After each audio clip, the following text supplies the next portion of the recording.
So, ang apat na babae nito, asawa ko pala silang lahat. At ang apat na asawang ito, sobrang nagmamahal sa dati kong katawan. Tapat na tapat. Pero araw-araw silang sinasaktan ng dating katawan ko. Laging iniisip ang kanyang diyosa. Gusto kong saktan ang sarili ko. Dapat talagang mamatay ako. Gusto kong saktan ang sarili ko. Huwag mong saktan ang sarili mo. Kakagising mo lang, baka masaktan ka. Ginoo, pasensya na. Nagkamali ako, huwag mo akong saktan. Ako, hindi ko sinasadya na saktan ka. Sino ang umutog ang tiyan? Gino, dahil sa kinain ko kaya umutog ang tiyan ko. Hindi ako gutom, Ginoo. Ito ang huling. Kalahating dilatang ipis sa bahay. Ano ang sinabi mong lata ng ipis? Tama. Ama, ito ang buwanang alokasyon ng lata ng ipis mula sa Panginoon. Kayo kumakain kayo ng ipis. Ama, ngayon ay panahon ng pagkalipol. Bukod sa mga hayop na matibay ang buhay tulad ng ipis, lahat ng ibang nilalang ay patay na. Ama, baka pwede na lang po kayong magtiis at kainin ito. Anong lasa to? Makakain ba to? Ama, pakiusap, huwag niyo pong sayangin ang pagkain. Ito na po ang huling kalahating lata ng ipis sa bahay. Ang susunod na supply, mahigit kalahating buwan pa. Ang hirap talaga mabuhay sa panahon ng pagkalipol. Minsan ang mga sa supermarket sa panaginip ko ay mailalabas ko. Kahit isang mansanas lang.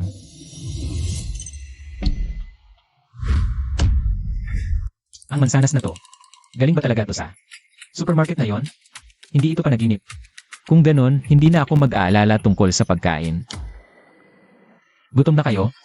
Magluluto na ako. Kain muna kayo ng mansanas. Ito, mansanas, at sariwa pa. Ang ganitong klase ng mansanas sa black market, kapalit nito ay 500 lata ng ipis. Gusto mong kainin? Sige, kunin mo na. Ama, alam kong napakahalaga ng mansanas na to. Pero pwede bang? Pagkatapos mag-adult si Xiao Tsui, saka mo na lang siya kunin. 3 buwan na lang, mag-adult na si Xiao Tzu. Ano ba ang pinagsasabi nyo? Mandarin naman to. Bakit hindi ko maintindihan? Ama, binigay niyo ang napakahalagang mansanas na ito kay Xiao Tzu. Hindi ba ibig sabihin, gusto niyo na siyang kunin ngayon? Ano ba yung kalokohan yan? Mansanas lang to, ganun ba yon? Mukhang kapag mabilis akong nagbago ng pakikitungo sa kanila, lalo lang silang mag-aalala. Mas mabuting panatilihin ko muna. Pagkatao kong masama. Kung sinabi kong kainin, kainin mo. Ama, ako, pwede ko ba talagang kainin itong mansanas? Sumasagot ka pa. Kainin mo na. Ayoko, kakainin ko na.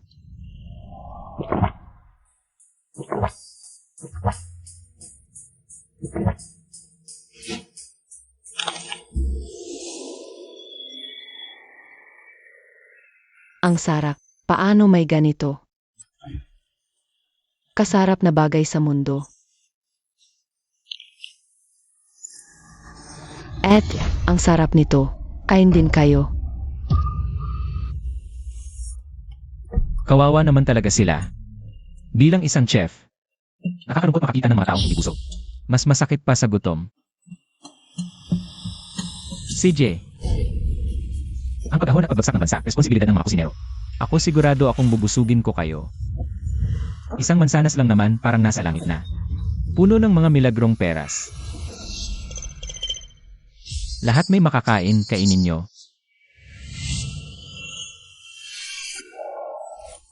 Sayo. Heto, sayo. Heto, pati sayo. Boss, saan galing ang napakaraming mansanas? Kung ipapalit ito sa mga dilatang ipis, tatagal sa atin yan ng halos kalahating taon. Yung dilatang ipis, pagkain ba yun ng tao? Sisiguraduhin ko. Basta sumunod kayo sa akin, palagi kayong masasarapan. Boss, hindi naman kami ibinebenta, no? Ano ka ba? Paano ko magagawa? Yung pagbebenta ng tao. E paano naging galing ang mga supplies na to? Ngayong araw ba, kinain niyo ang tapang ng oso at leopardo? Ang dami niyong tanong. Kasama niyo ang isang kusinero, magugutom pa ba kayo? Hintayin niyo, lulutuan ko kayo ngayon.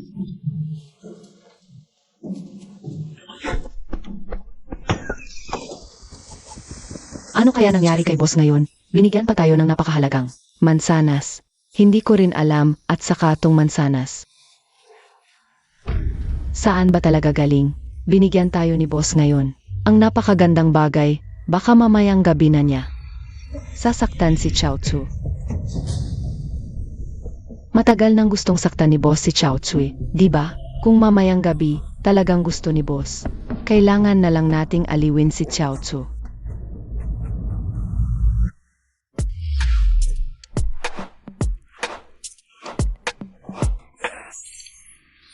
Kaya hindi ito panaginip. Kundi dinala ako rito. Kasama ang aking sariling espasyo. Basta gusto ko.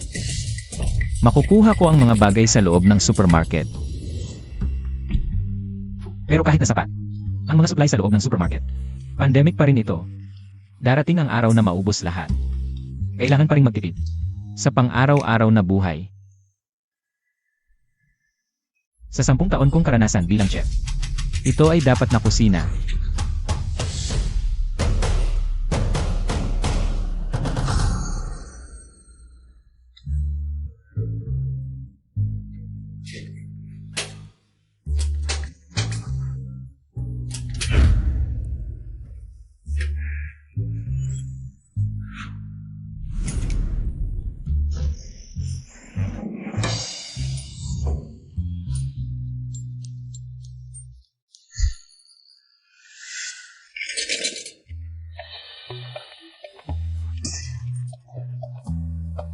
Wala bang magagamit na gamit?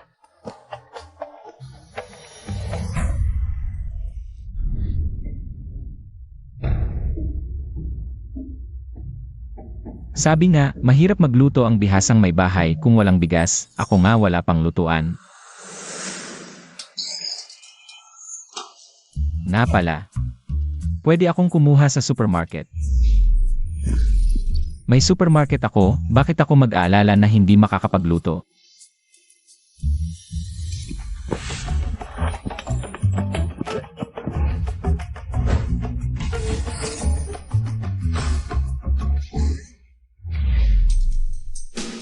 Wala na tayong magagawa, kailangan na lang maghintay ng 3 araw.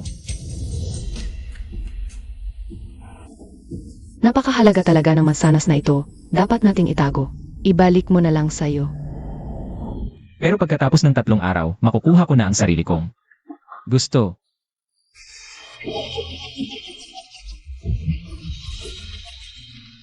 Pagkatapos ng 3 araw, makukuha ko na ang lahat ng gusto ko.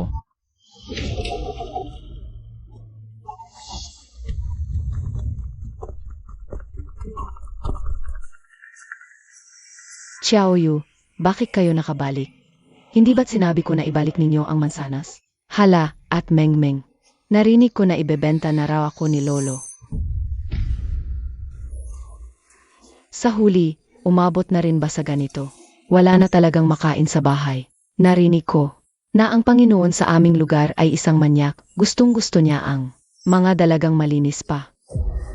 Gagahasain muna niya sila, tapos puputulin niya ang kanilang laman para kainin. Kaya pala nakakuha si Lolo ng sariwang mansanas, at kinain ko pa ang isa. Ate, ano ang gagawin ko? Ayaw kong maghiwalay sa inyo. Huwag kang matakot, Xiao Tzu. Hindi tayo maghihiwalay. Wala nang kagamitan sa kusina. Pero buti na lang may mainit na tubig, ito muna. Pagkatapos ng 3 araw, magiging masaya na kayo. Pagkatapos ng 3 araw, magiging masaya na kayo.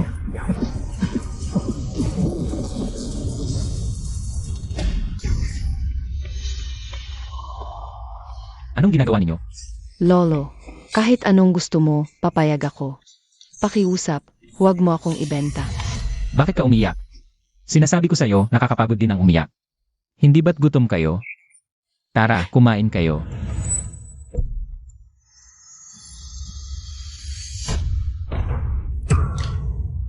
Ito ay instant noodles. May mansanas, may instant noodles pa.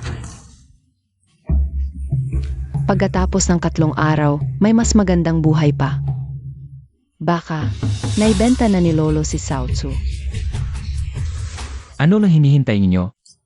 Tara na, kumain na.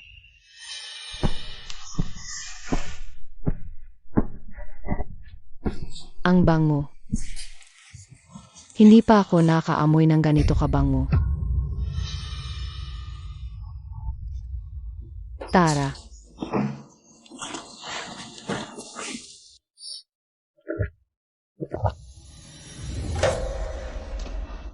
Ngayon, ito muna ang gamitin natin. Pagkatapos ng ilang araw, bibigyan ko kayo ng mas maganda. Tinatawag pa niyang pasamantala ang instant noodles. Dati, ang ganitong klaseng bagay ay dinadal niya agad kay Kong Fifi. Bakit ngayon lang niya ibinigay sa amin? Baka. Nasaktan siya ni Kong Fifi noong nakaraan. Nakita na niya ang tunay na ugali ni Kong Fifi. Hinaan ninyo ang boses. Dati, hindi ko gusto na ginagawang aso ni Kong Fifi si Lolo. Sinabihan ko lang si Kong Fifi. Inagutom ako ni Lolo ng 1 linggo. Hindi ko alam kung ano ba talaga ang balak ni Lolo. Talaga nga, ayaw nila ng instant noodles. Alam ko, hindi masarap ito pero ngayon kasi, wala talagang paraan para magluto. Lolo, mahirap ang mga resources sa post-apocalyptic world. Kadalasan araw-araw, maliit lang na dilata ang kinakain namin. Ngayon, nakakain na kami ng mansanas. Ito, di nyo kinain to. Lolo, ayaw naming kainin. Anong masarap sa mansanas?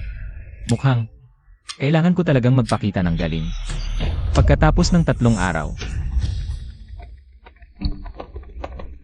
Ano ba itong pinaggagawa nyo? Lolo, tung mga magagandang pagkain, hindi na namin kakainin. Pakiusap lang. Huwag mong ibenta si Xiao Tzu. Lolo, kung gusto mong dalhin. Tay Kong Fifi, tung mga to, dalhin mo na. Lolo, pakiusap, huwag mong ibenta si Xiao Tzu. Kahit anong gawin namin, gagawin namin. 5 tayo sa pamilya, kulang na nga. Bakit pa ibibigay sa kanya? Talagang kailangan yung kontrabida na role, no? Kainin nyo na yan. Ang dami nyong salita. Kung magsasalita pa kayo, ako, ibibitin ko kayo at papaluin. Tayo na. Kain na.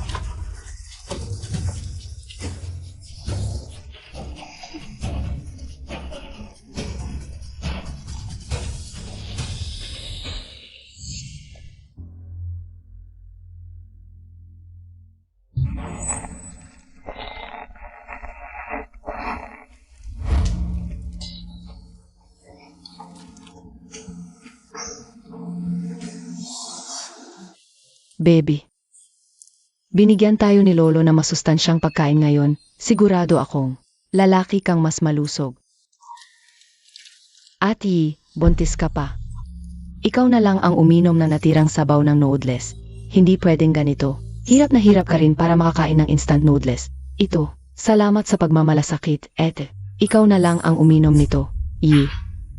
Satin, huwag na tayong magpilitan. Mabait lang talaga si Xiao Tzu. At saka akin din.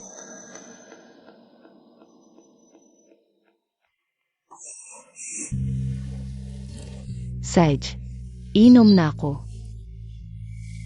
Baby, tingnan mo ang babait ng 3 ninang mo sayo. Sana lumaki kang malusog at malakas. Anong sustansya meron tong sabaw? Nandito na ang mga additive. Ang baho naman ito. Apokalipsi na ito. Wala na sa isip ang maligo. Boss, anong nangyari sayo? Wala. Kailan pa kayo huling naligo? Boss, mahigi 1 linggo na siguro. Noon, nag-alala kami sa kaligtasan nyo, kaya wala sa isip ang maligo. Ngayon, maligo tayo ng masaya.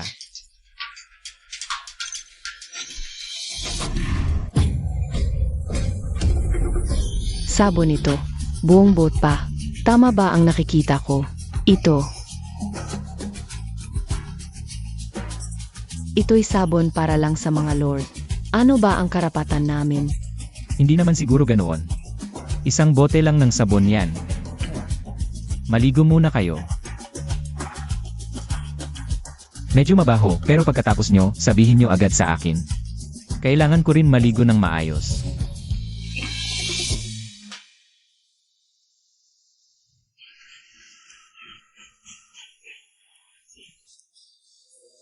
Ang bango mo. Ang sabong binigay ni boss, mas mabango kaysa sa anumang naamoy ko dati.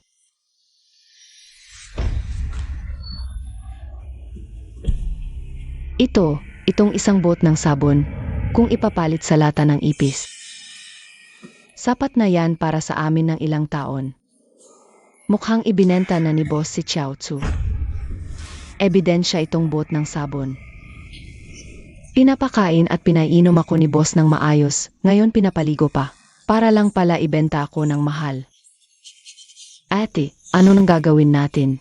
Ayokong may benta. May naisip ako. Ang Lord natin, mga birhen lang ang gusto, di ba? Kung hindi na bihen si Cao Tsui, hindi na kasya. May benta ni boss. Eti, ikaw. Ano nang sinasabi mo? Minor pa si Cao Tzu. Paano mo siya itutulak sa kapahamakan? Xiao Yu. Isipin mo, mas mabuti bang maibenta si Cao Tzu sa kamay ng manyak na lord o mas mabuti na nasa piling natin siya? Eti, tama si Ati. Basta't magkakasama. Tayong apat, wala akong kinakatakutan. Xiao Tzu. Pasensya na. Halika, maligo muna tayo.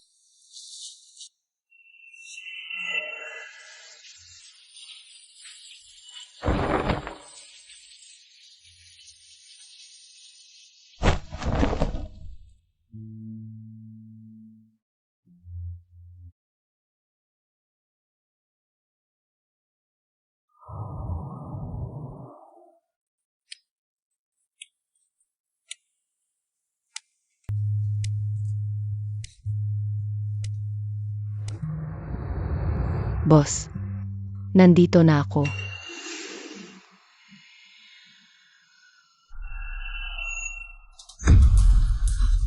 Anong ginagawa mo? Boss, alam ko, binigyan mo na naman ako ng mansanas. Pinaligo mo pa ako, gusto mo akong makasama. Yun, Isang mansanas lang at isang bote ng sabon. Ganito pa ang kalakaran. Lolo. Tinuruan na ako ng mga ate, huwag kayong mag-alala. Lolo, huwag din kayong matakot.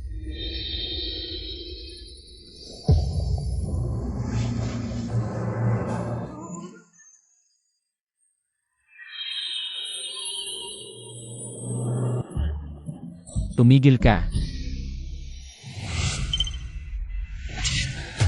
Kakaligo mo lang, magbihis ka ng maayos. Palitan mo ang damit mo. Lolo, Hindi ka na naman nakikinig sa akin. Lolo, huwag kayong magalit, magbibihis na ako.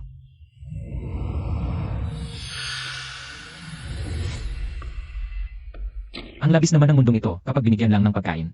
Handang mag-alay ng sarili. Kung bago pa ang paglalakbay, kahit maubos ang lahat ng ari-arian para magpakasal. Ang asawa, baka hindi pa rin payagan. Lolo, nakapagbihis na ako.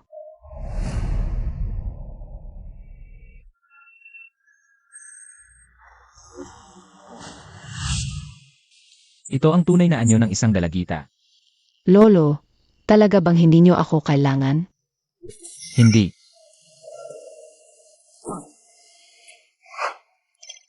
Malamang tapos na rin silang tatlo maligo, tamang-tama itong mga damit. Para ipapalit sa kanila. Opo, Sandali. Lolo. Sa susunod, huwag kang papasok sa kwarto ko nang walang pahintulot ko, narinig mo ba? Narinig ko po.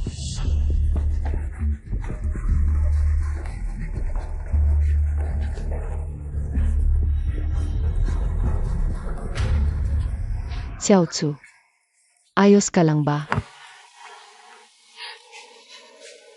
Ito ang bagong damit na ipinabigay ni Lolo sa inyo. Palitan ninyo, bagong damit. Xiao Tzu, Ito ba'y gantimpala ni Lolo sa'yo dahil pinaglingkuran mo siya ng maayos? Mabuti naman at walang malaking problema sa katawan. Akala ko ba, marunong din si Lolo rumespeto sa babae? Xiao Tzu, anong nangyari sa'yo? Hindi man lang ako hinawakan ni Lolo. Desidido talaga siyang ipagbili ako. Ano? Paano nangyari yon? Dati, lahat ng paraan ginagawa ni Lolo para makuha ka. Ngayon, mukhang nag-alok ang Panginoon. Ang presyong hindi niya matatanggihan. Ito ay para sa inyo. Palitan ninyo. Ito. May bagong damit din kami. Baka ibebenta na tayong 4 ni Lolo. Ito ay... Kanino sa inyo ang baluktot na ideyang ito? Gino. Ako ang may kagagawa nito. Wala silang kinalaman, Gino. Kung may pausa, sakin lang. Hindi po, Gino. Magkakasama kaming nagpasya. Kung parurusahan nyo, kaming lahat na lang. Tumayo kayo. Kayong lahat tumayo na. Gino, Sa susunod, huwag na kayong basta-basta luluhod. At ikaw, buntis ka pa naman. Paano kung masaktan ang katawan mo? Gino. Hindi po ba kayo galit? Galit man ako. Hindi naman kailangang laging luluhod. Kayo po ang nagtakda ng tuntuning yon, Gino. Kapag nagkamali kami, dapat lumuhod. Ako. Wala na yung tuntuning yon. Ang pinakamahalaga ninyong gawin ngayon ay alagaan ang sarili ninyo.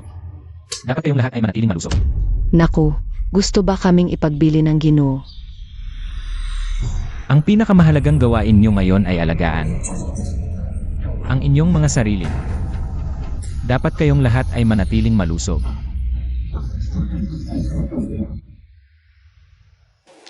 Handa na ang pagkain.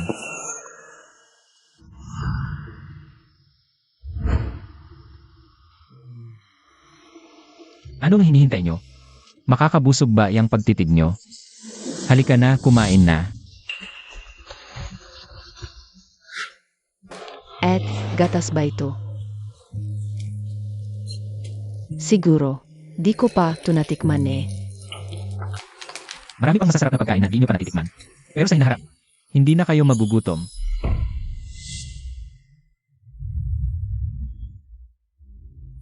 Bakit gusto nyo na namang magsalita? Ayaw na po. Kainin nyo.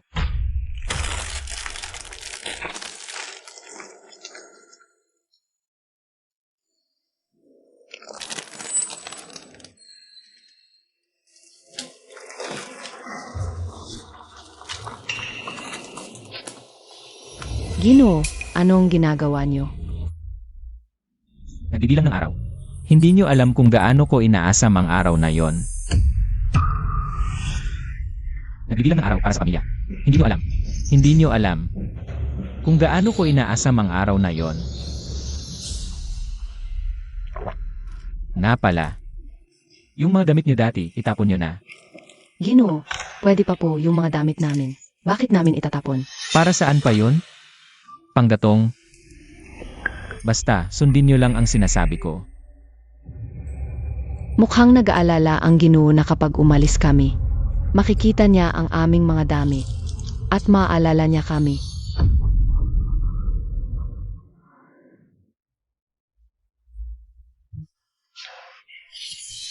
Sa wakas, dumating na rin ang araw na ito. Nanginginig ang kamay ko sa sobrang kaba. Sa wakas dumating na ang araw na ito, nanginginig ang kamay ko sa sobrang kaba.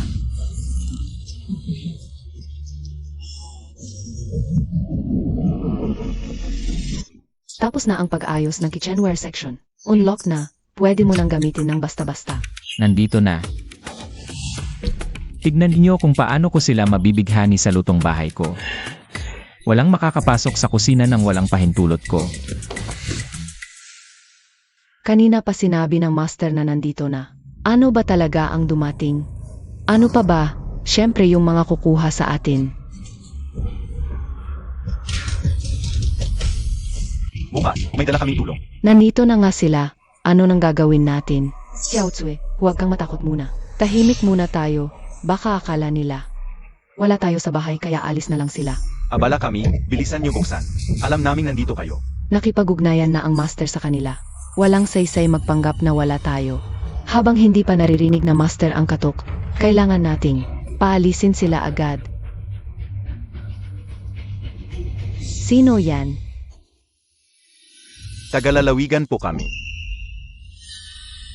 Ano ang pakay nila? Namimigay po kami ng rasyon. Ngayon ba ang araw ng pamimigay ng rasyon? Pero karaniwan hapon dumadating ang mga tauhan. Bakit ngayong umaga pa sila dumating? Mga pek lang yan, pagbukas natin ng pinto. Dakpin na tayo agad. Kukunin niyo ba ang rasyon niyo ngayong buwan? Kung hindi niyo bubuksan, alis na ako. Ayaw namin.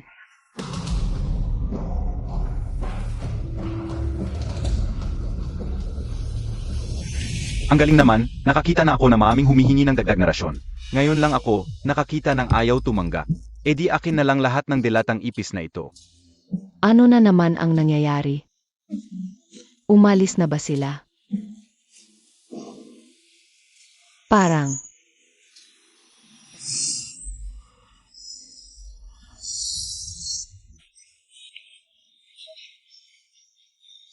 Mabuti naman, hindi tayo madadakip. Pero, nasira natin ang plano ng master. Pag nalaman niya, siguradong paparusahan tayo. Okay lang, basta't magkakasama pa rin tayong apat. Walang hirap na hindi natin malalampasan. Tama, kaya natin ang lahat ng pagsubok. Kawali. Mantika. Sangkap. Lahat pumunta kayo rito.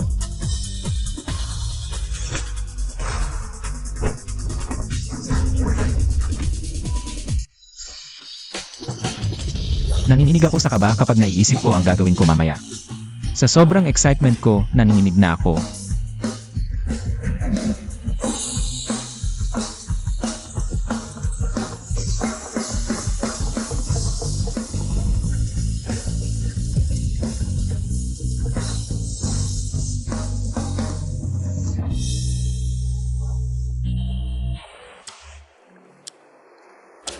Ang tagal mo sa kusina.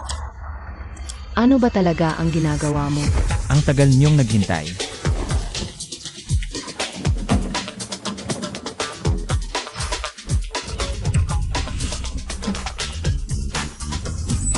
Sasabihin ko sa inyo, may malaking sorpresa ako para sa inyo.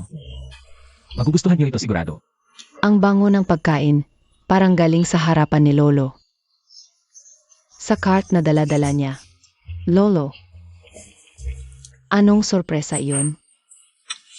Sa totoo lang, sinabi ko na ito sa inyo 3 araw na ang nakalipas. Simula ngayon, mabubuhay na kayo ng masagana.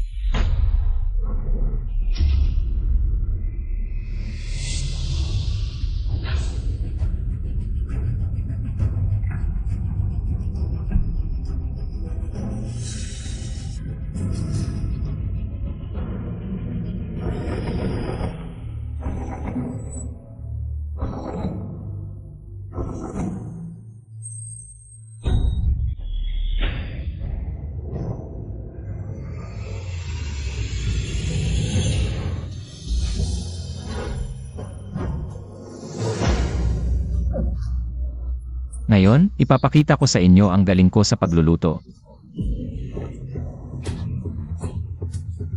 Ang daming masasarap, ilang suplis ang katumbas ng isang cart na ito. Hindi ba ito panaginip lang? Ang bango talaga. Sa sobrang dami, hindi ko alam kung alin ang unahin kong amuyin. Ganito pala kasagana ang huling hapunan. Ano? Sinabi ko na gagawin ko, di ba? Simula ngayon, dumating na ang masayang buhay nyo, halina't ilagay natin ang pagkain sa mesa. Yee! Ano ang nangyari? Baka dahil matagal na silang hindi nakakain ng masarap. Bigla silang nakakita ng napakasaganang pagkain. Kaya sa sobrang tuwa, nahilo at nawalan ng malay.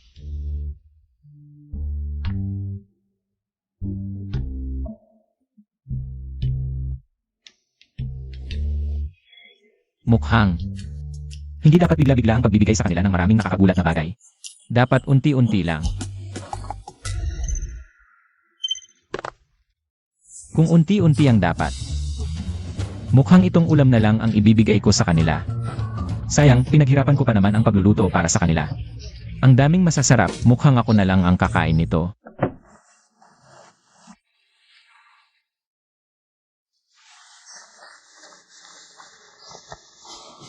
Gising na. Ito ay sabaw ng isda.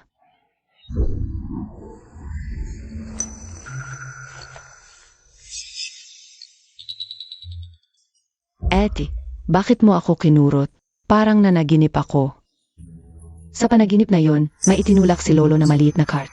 Puno yon ng pagkain. Kahit nakaramihan sa pagkain doon ay hindi ko pa natikman. Ang bango talaga ng amoy, parang ako rin. Nagkaroon ng ganoong panaginip. Pero sa panaginip na yon, kinurot din kita ng ganito. Pero wala kang reaksyon. Akala ko panaginip ko lang iyon. Ah, ganun pala. Sa tingin ko, nabigla lang si Xiaoxu. Kaya wala siyang naging reaksyon. Pero okay lang iyon, kahit papaano ay nalampasan na ang usapin tungkol sa food cart. Parang gutom na kayo't nagkaka-hallucination. Anong maliit na sasakyan? Anong punong-punong mesa ng pagkain? Ito lang ang sabaw ng isda, paghasyan nyo na. Narinig ko, mas malaki ang nutritional value ng sabaw na ito kaysa sa instant noodles. Ibigay nyo talaga to sa amin.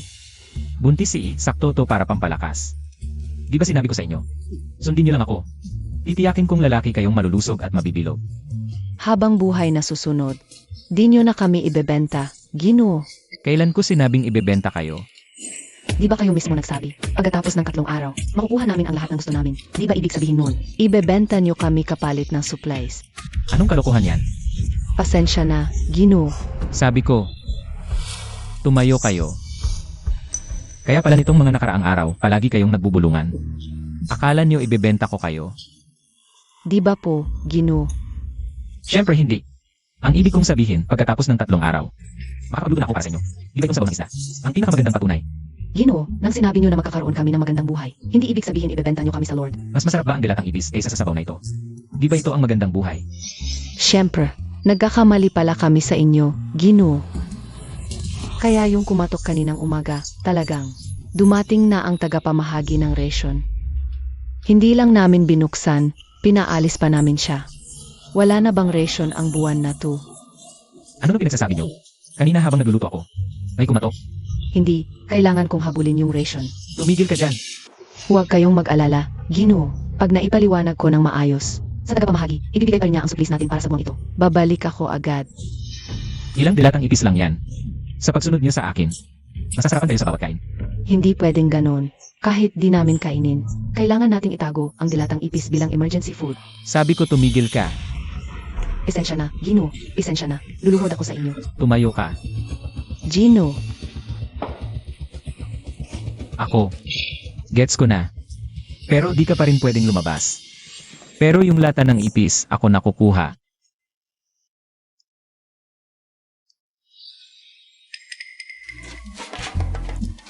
Tama ba tong nakikita ko?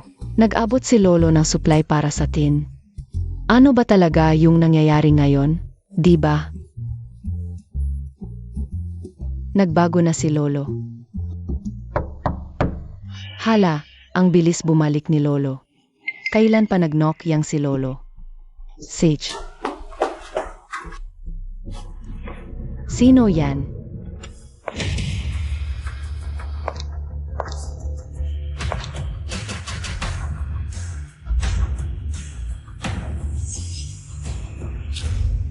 Nasaan si Sang Xiao? Kung Fifi, bakit ka nandito? Sino ka ba? Di ka karapat-dapat kausapin ako. Tanong ko, nasaan si Sang Xiao?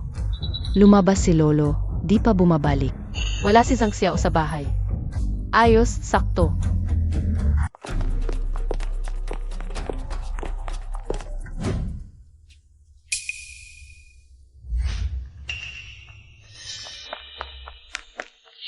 Bakit ang gaganda ng suot nyo?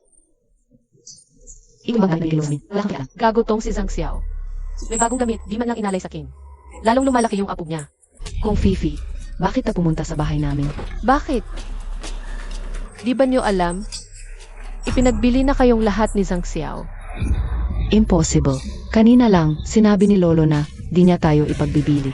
Naniniwala ka sa salita ng lalaki. Sabihin ko na sa inyo, gusto ko lang kumain ng mansanas. Di mabigay ni Zhang Xiao. Kaya ipinagbili na lang kayo para makakuha ng supply. Para kay Zhang Xiao. Kayo lang ay mga supply na pwedeng ipagbili. Puro kasinungalingan lang pala yung sinabi ni Lolo. Ipinagbibili pa rin niya tayo. Yung sinabi niyang tutulungan tayong habulin yung supply. Dahilan lang yun para makaalis. Ano pang hinihintay nyo? Tara na, sumama kayo sa akin. Gusto nyo bang hintayin si Zhang Xiao? At personal niyang ihatid kayo sa akin? Hindi, di na kailangan. Sasama ako sa'yo, Xiao Tzu. Buti naman na intindihan mo. Mabuti na lang nahabol ko yung supply. Buisit, ang bilis bumalik ni Zhang Xiao. Sa supermarket ko, andun lahat, wala lang lata ng ipis. Sana maengganyo sila sa mga pastries na to.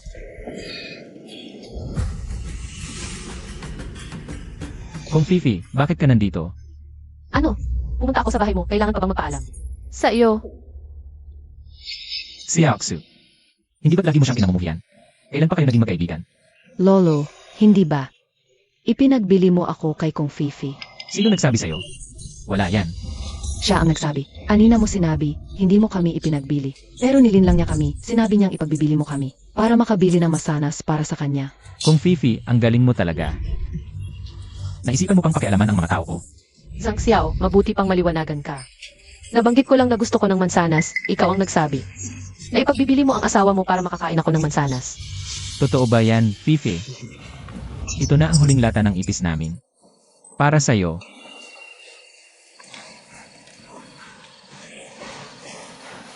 Zhang Xiao, sasabihin ko sa'yo kung gusto mo akong ligawan. Hindi sapat ang lata ng ipis. Fifi, anong gusto mong kainin? Kahit bituin sa langit, kukunin ko para sa'yo.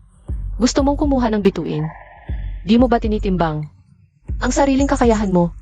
Kung makakuha ka man lang ng isang mansanas, matuturing na kitang magaling. Fifi, gusto mo ng mansanas? Kaya mo bang makakuha? Kaya, syempre kaya. Nakalimutan mo ba, 4 ang asawa ko? Kapag ipinagbili ko sila, tiyak na makakakuha ako ng mansanas para sa'yo. Totoo pala yon. Zhang Xiao, naghintay ako sa bahay. Nang ilang araw pero wala akong nakitang mansanas.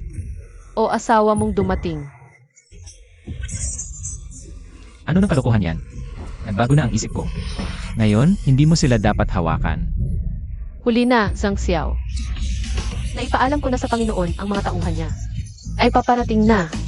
Kung di mo sila maibigay ngayon, handa ka sa galit ng Panginoon. Ano nang ibig mong sabihin? Di mo mapoprotektahan ang hamak na to. Kung gusto mong iligtas ang pamilya mo, mabuti pang sumunod ka. Hayaan mo akong dalhin siya. Ano ba talaga ang sinasabi niya? Ang mga tauhan ng Panginoon ay parang asong ulol kapag nakagat ka. Di ka na makakawala. Kung ililigtas natin si Xiao Chu, lalabag tayo sa kagustuhan ng Panginoon at magwawakas sa pagkawasa. Hindi titigil ang paghihiganti ng Panginoon. Ibig sabihin, kailangan kong unahin. Nalampasan na natin ang mga tao ng Lord. Pero si Kong Fifi ay pinalala ang sitwasyon. Tama si Zhang Xiao kahit gaano ka pa kawalang kwenta. Malinaw naman ang pagpili, isang tao o ang buong pamilya. Hayaan mo akong kunin ang batang ito. At makakasama mo pa rin ang 3 asawa mo. Xiao Tsui, ano ang gagawin mo at handang magsakripisyo para sa lahat?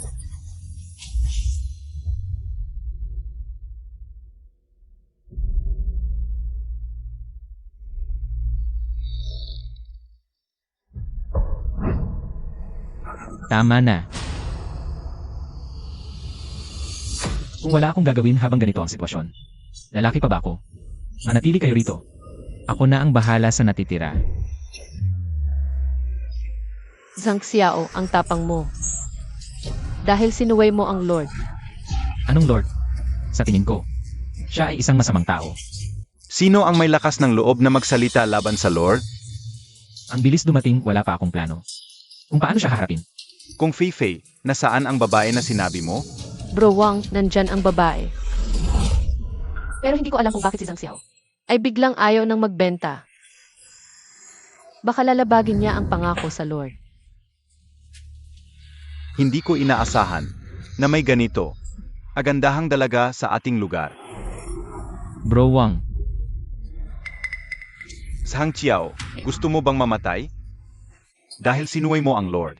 Bro Wang, sa tingin ko si Zhang Xiao ay hayagang hinahamon ang kapangyarihan ng Lord. Zhang Qiao, ang tapang mo. kung dalaga ang gusto ng Lord, ay gawin nating hindi dalaga. May ideya na ako.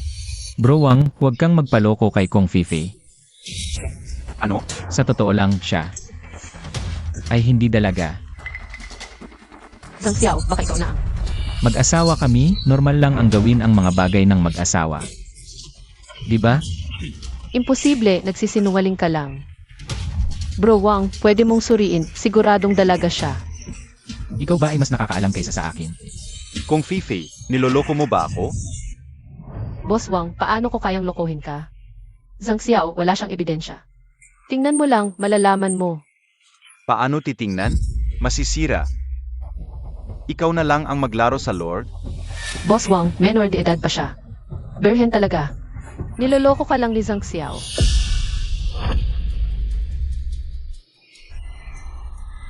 Kong Feifei, huwag mo nang lokohin si Boss Wang. Katapusan na ng mundo. Kilala naman ako ng lahat. Ano ba ako? Isang taong may mataas na moralidad. Birhen lang ang gusto ng Lord.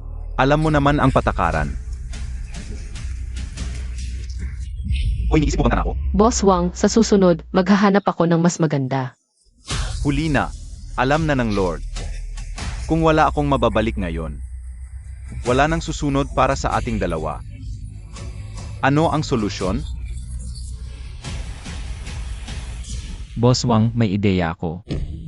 Baka hindi lang tayo maparusahan, kundi mas maging masaya pa ang Lord. May idea ka? Kung sasaktan mo ang asawa ko, pasensya ka na. Boss Wang, may isang tao sa ating barangay na kilalang kilala. Ang Chen Shan White Lotus, di ba? Boss Wang. Kung Feifei, kung tama ang alaala ko. Birhen ka rin, di ba? Boss Wang, si Kong Feifei ay palaging nagpapakilala bilang Ice Mountain White Lotus. Itatanong mo ba sa kanya yan? Hindi ba yon insulto sa kanya? Tama. Kung Feifei, sumama ka sa akin sa Lord. Kung Feifei, alam mo ba kung gaano katagal nag-asam sa iyo ang Lord? Sa wakas, may pagkakataon na. Zhang Xiao, tumayo ka lang dyan. Hindi mo ba ako sasagipin? Hindi naman asawa ko, bakit kita tutulungan? Zhang Xiao, hindi ba ako ang paborito mo? Ang pinakamamahal mo? Ihahandog na niya ako sa Lord. Hindi ka pwedeng manahimik lang.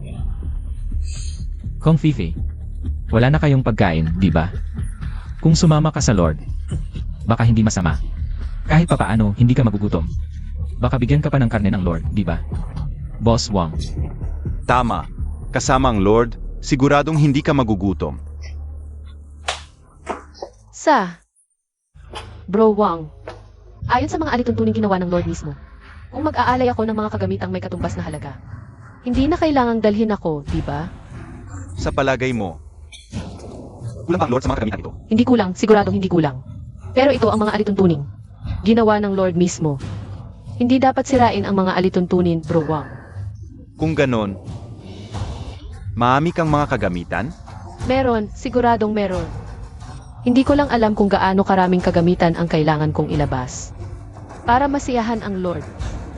Gaano kaami? Para sa isang babaeng kagaya mo na napakaganda, sa palagay ko ay katumbas ito ng 1,000 lata ng ipis. 1,000. Ang dami naman. Hindi mo ba kayang ilabas? Kayang ilabas, pero nasa bahay ang mga kagamitan ko. Kailangan kong umuwi para kunin. Kung papawiin kita, akala mo ba tanga ako? Pagkalabas mo ng pintuang ito, babalik ka pa ba? Bro Wang, ano ang dapat kong gawin? Zhang Qiao. Pumunta ka sa bahay ni Kung Fifei at kunin mo ang mga kagamitan doon. Nakatumbas ng 1,000 lata ng ipis. Ako? Ano? Hindi mo ba alam ang daan? O gusto mo bang ako ang magdala sa kanya pabalik? Zhang Xiao, nakikiusap ako sa iyo. Ikaw lang ang makakatulong sa akin ngayon. Lahat ng aking mga kagamitan ay nakatago sa ilalim ng kama ko. Pakiusap, tulungan mo ako, okay? Nakikiusap ako sa iyo. CJ. Tutulungan kitang kunin. Pero Bro Wang, habang wala ako, kailangan mong alagaan ang aking mga asawa. Huwag mong hahayaang sila ay abusuhin ni Kung Fifei. Huwag kang mag-alala. Ako naman ang tagapagsalita ng Lord. Hindi ko gagawin ang anumang bagay na magpapahiya sa kanya. Napakalupit naman ni Kung Fifei. Sa kanyang sariling bahay, may mga kagamitan siyang katumbas ng 1,000. Lata ng ipis, tapos humihingi pa siya ng pagkain sa atin. Ngayon na wakas na ng mundo, hindi sapat ang anumang dami ng kagamitan. Naging tanga rin tayo noon, naniniwala lang sa kanyang sinasabi. Bro Wang, napagkasunduan na natin kapag nakuha mo na ang mga kagamitan. Huwag mo nang balakin ang tungkol sa akin. Huwag kang mag-alala. Ang Panginoon ay hindi kailanman nagkukulang ng mga supply o babae. Ngunit madalas sabihin ng Panginoon na upang mabuhay sa huling araw, dapat sundin ang mga patakaran. Bumalik na ako. Ayos ka lang ba? Huwag kang mag-alala, Lolo, ayos lang kami. Kuya Wang, talagang isang taong may salita ka. Dumating na ang supply boats, bibilangin ko muna. Kuya Wang, Zhang Qiao, ano ba ang ibig mong sabihin? Pinabayaan mo na akong mag-aksaya ng 1,000 lata ng ipis. Ng mga supply, ano pa ang gagawin mo? Kuya Wang, nanunumpa ako, hinalungkat ko na ang kanyang bahay. Nang lubusan at ito lang ang nakita ko. Kung pareho nating gustong makuha ang dalawang panig, baka hindi ito sapat para hatiin. Ano ba talaga ang gusto mong gawin? Ganito kasi, Kuya Wang, itong si Kung Fifei ay may utang sa akin ng mga supply halos 1,000 lata ng ipis, sakto lang ito para bayaran ang utang. Zhang Xiao, ano ba ang sinasabi mo? Kailan ako nag-utang sa iyo? Huwag kang magsinungaling. Ilang taon na akong nagbibigay sa iyo ng mga bagay, Lolo, at hindi ka pa nahihiya. Bawat isa ay naitala ko. Hindi bababa sa 1,000 lata ng ipis, kasama na ang interes. 1,000 lata ng ipis ay hindi pa sapa. Kuya Wang, huwag kang makinig sa kanilang kalokohan. Wala akong utang sa kanya. Katarantaduhan. Sino sa buong kalsada ang hindi alam na si Zhang Qiao ang iyong asong laway? Ang mga supply na ibinigay niya ay kitang-kita ng lahat. Ang mga iyon ay kusang loob niyang ibinigay, hindi ko hiniram. Sino ang nagsabing kusang loob? Ikaw talaga. Bakit hindi ka sumusunod sa batayan ng suntukan? Ano ang ebidensya mo na hindi iyon kusang loob? Alam kong gagawin mo ito, kaya naghanda ako nito. Ito. Ang ebidensya na may utang ka sa akin ng mga supply. Kasulatan ng utang. Sa kasulatang ito, bawat isa ay may pulang marka ng iyong kamay. Ano, nakalimutan mo na ba ito? Fifi, itong tsokolating ito ay mula sa pagbebenta ko ng dugo para sa'yo.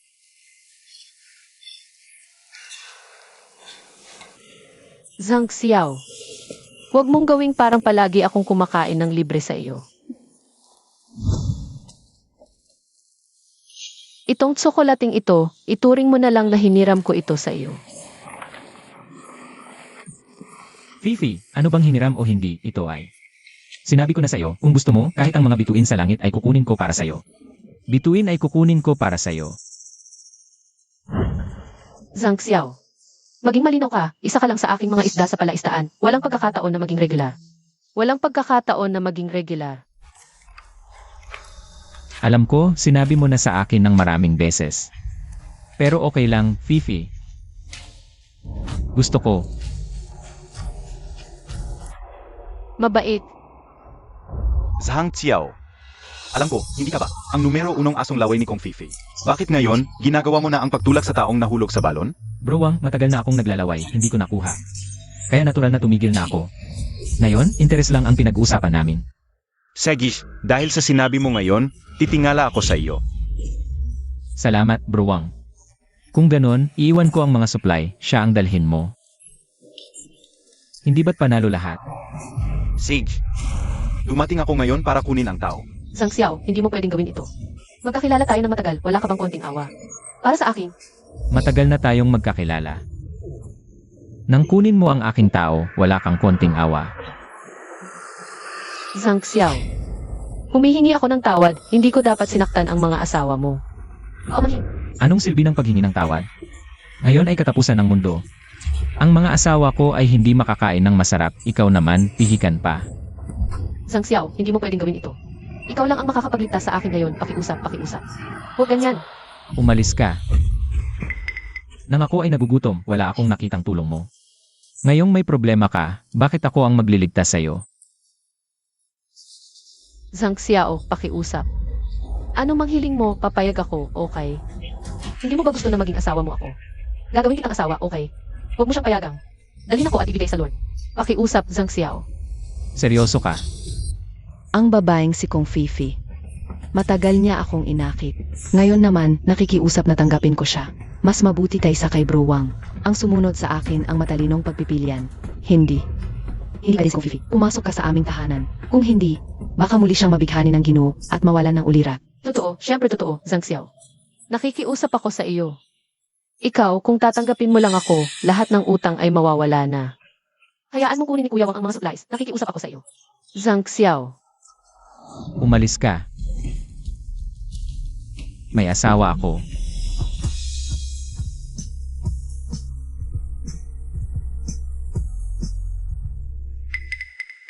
Ikaw.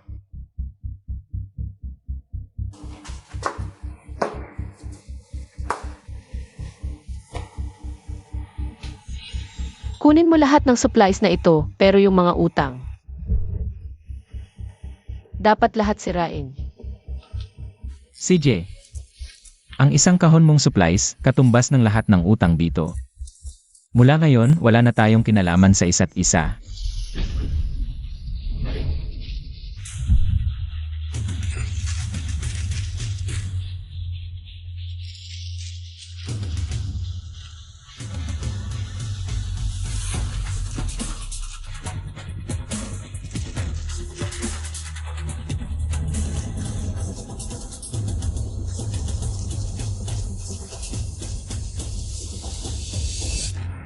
Kuya Wang.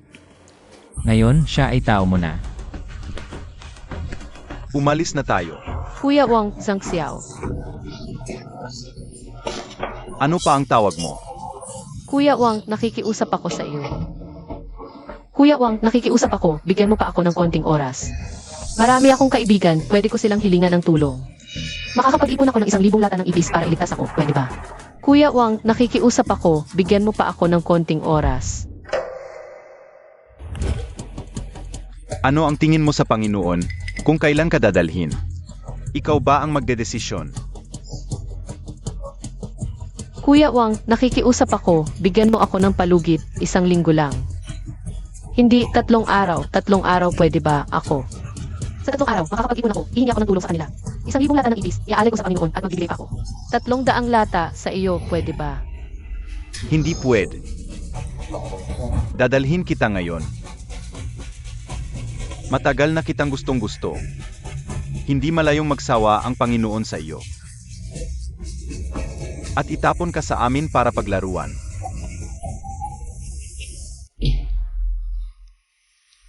Tingnan natin kung may magagamit na supplies, hati-hatiin natin, na pala. Huwag na nating kunin yung mga lata ng ipis, hindi natin kinain yon.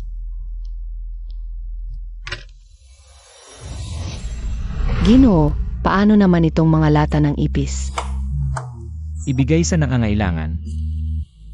Ginoo, may kilala ko. Kailangan niya ang mga lata na ito. Sino? Dr. Cheng Fang.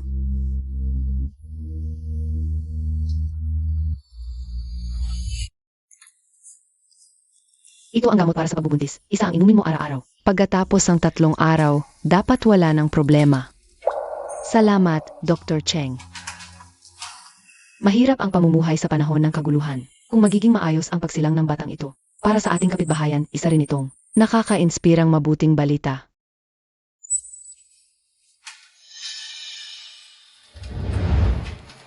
Kalahating lata ng ipis.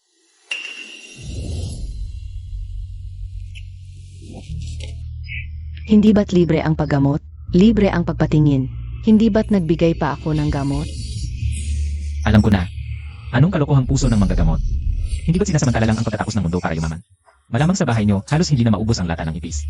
Ano ang sinasabi mo? Isinapanganib ko ang buhay ko para makuha ang gamot niyo mula sa black market. Tapos ibinebenta ko sa inyo sa presyong puhunan. Walang kita. Ganito pa ang paninira mo sa akin. Isang buntis, walang magagawa, hihingan mo ako. Kalahating lata ng ipis. Wala. Kunin mo ang gamot mo. Ikaw.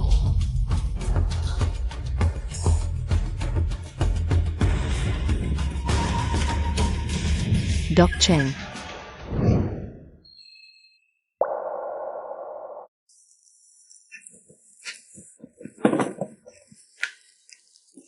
Doc Cheng. Hindi namin kayang bilhin ang gamot na ito. Ibabalik ko sa iyo. Hindi na kailangan. Hawakan mo ang gamot na ito. Ituring mo na lang bilang regalo ko sa aking inaanak. Sa hinaharap, dadalaw ko paminsan-minsan para magpa-prenatal check-up sa kanya. Itiyakin kong ligtas na ipapanganak ang bata. Si Doc Cheng na ay isang magandang opsyon. Sakto namang malapit na ang araw ng prenatal check-up ni Yi. Kontakin ko na si Doc Cheng ngayon. Napakadelikado sa labas. Paano mo siya kukontakin? Huwag kang mag-alala, Lolo. Hindi na kailangang lumabas para kontakin si Doc Cheng. Basta maglagay lang ng kulang lubid sa pintuan. Pulang lubid. Si Doc Cheng Fang ang tanging doktor sa kalyeng ito na malayang nakakagala sa kalye. Napagkasunduan namin ang mga pamilyang nangangailangan ng doktor. Basta maglagay ng pulang lubid sa pintuan, pag nakita ng doktor, kakatok siya. Ganun pala. Si Doc Cheng, kahit medyo mainit ang ulo, ay tunay na mabuting tao sa totoo lang. Ngunit sa panahon ito ng pagtatapos ng mundo na kulang sa mga resources, malamang wala siyang magagawa kahit gusto niyang magpagamot at tumulong. Kung tutulungan ko siya gamit ang mga supplies mula sa supermarket. Lolo, kumain ka ng candy. Ang tamis. Mabuti naman kung nagustuhan mo, Lolo. Gusto ko. Siyempre gusto ko. Si Xiaoxi pa rin ang laging nag-aalala sa akin. Lolo, huwag mo na siyang biruin. Lolo, kanina ko binilang, mayroong sapat na. Mahigi 100 lata ng ipis. Lahat ba talaga to? Para lahat kay Yarcheng. Ano, nanghihinayang ka? Siyempre hindi. Ang ginagawa ko ngayon ay isang malaking kabutihan para sa buong kapitbahayan. Kung mayroon tayo ng mga supply na ito, baka sakali, makalampas tayo sa katapusan at magsimula ng bagong buhay. Huwag kang mag-alala. Makakalampas tayo.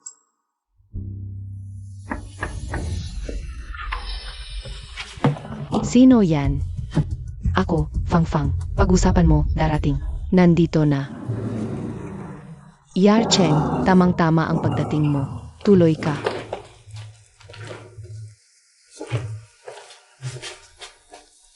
Nasaan si Zhang Xiao? Hinahanap mo ako.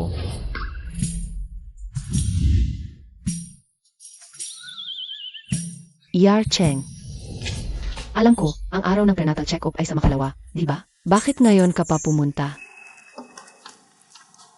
Dumating ako para magdala ng mga supply sa inyo, Yi. Buntis ka pa naman. Araw-araw kang kasama ni Zhang Xiao. Kung minsan may pagkain, kung minsan wala. Paano yan? Itong lata ng ipis, ikaw na lang ang kumain. Huwag mo siyang bilang kahit isang subo. Hayaan mo siyang hanapin kung Fifi para kumain. Hayaan mo siyang kumain kasama ni Kong Fifi. Ang lalaking to, ang impresyon niya sa mga tao, ay talagang malalim na nakaugat. Yarcheng. Bakit ka umubo? Grabe na ang polusyon sa labas ngayon. At araw-araw akong nasa labas. Normal lang na magkaroon na sipon at ubo, di ba? Katapusan na ng mundo ngayon, kahit sipon at ubo lang. Malubha na yan. Naubos na ang antibiotics. Napakamahal na ng gamot ngayon. Mahirap na makakuha. Zhang Xiao, ano ba ang balak mo? Buntis pa si... Kung araw-araw magugutom, pwedeng mamatay ang tao. Pwedeng 2 buhay pa ang mawala. Ibigay mo sa akin ang lata. Zhang Xiao, tao ka pa ba?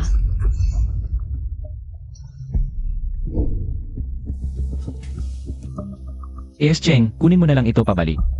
Hindi namin kakainin to. Tama na, Zhang Xiao.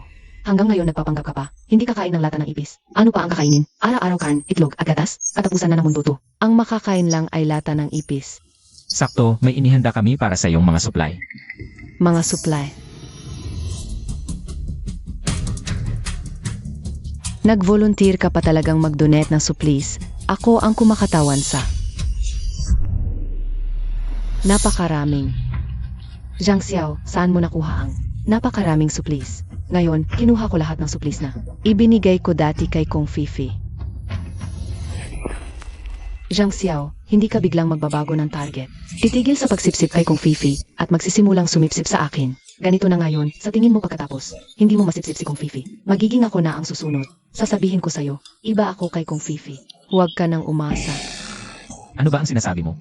Kung gusto mo ito, kunin mo. Kung ayaw mo, ako na lang mag-ilan ito. Kukunin ko. Libre, bakit hindi? Zhang Xiao, huwag kang magsisi. Ang magsisi, abo yon. Ang Zhang Xiao na ito, nagbago na ba talaga? Sige na nga, kung sobra-sobra na ang supplies ninyo para i-donate, hindi na ako magpapakumbaba. Sa isang araw, dadating ako para sa prenatal check-up ni. Sandali. Alam kong hindi ganoon kasimple ang sitwasyon. Zhang Xiao, ang bilis mo namang magbago ng isip. Sadyang ginugulo mo lang ba ako?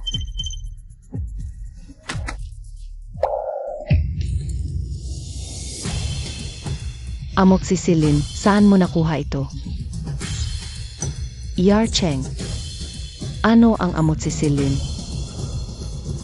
Ang amoxicillin ay antibiotic. Sa panahon ng katapusan, napakamahal ng gamot na ito. Talaga bang ibibigay mo sa akin ang gamot na ito? Tanging ikaw lang ang doktor sa ating lugar. May ubo ka ngayon. Gusto mo bang makahawa ng iba? Tama naman ang sinasabi mo, pero talaga bang alam mo, ang halaga nito?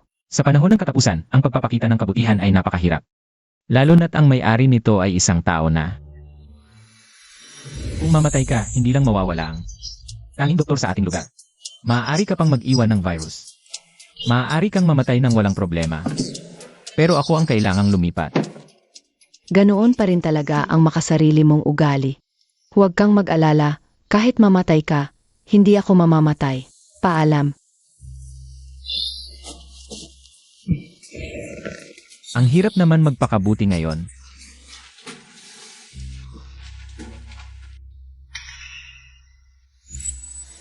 Ikaw kayo. Boss, balak mo bang kunin din si Yar Cheng? Ang ganda naman, isang babae lang siya. Ang hirap mabuhay sa panahong ito. Boss, si Yar Cheng, kahit medyo mainitin ang ulo, mabuti naman ang puso niya. At saka, maganda rin ang katawan niya. Hindi ba kayo nag-aalangan? Bakit kami mag-aalangan, boss? Sa panahong ito, mas maraming tao, mas maraming suple. At saka, mas marami tayong magtutulungan. Ganito ba ang pananaw sa mundong ito?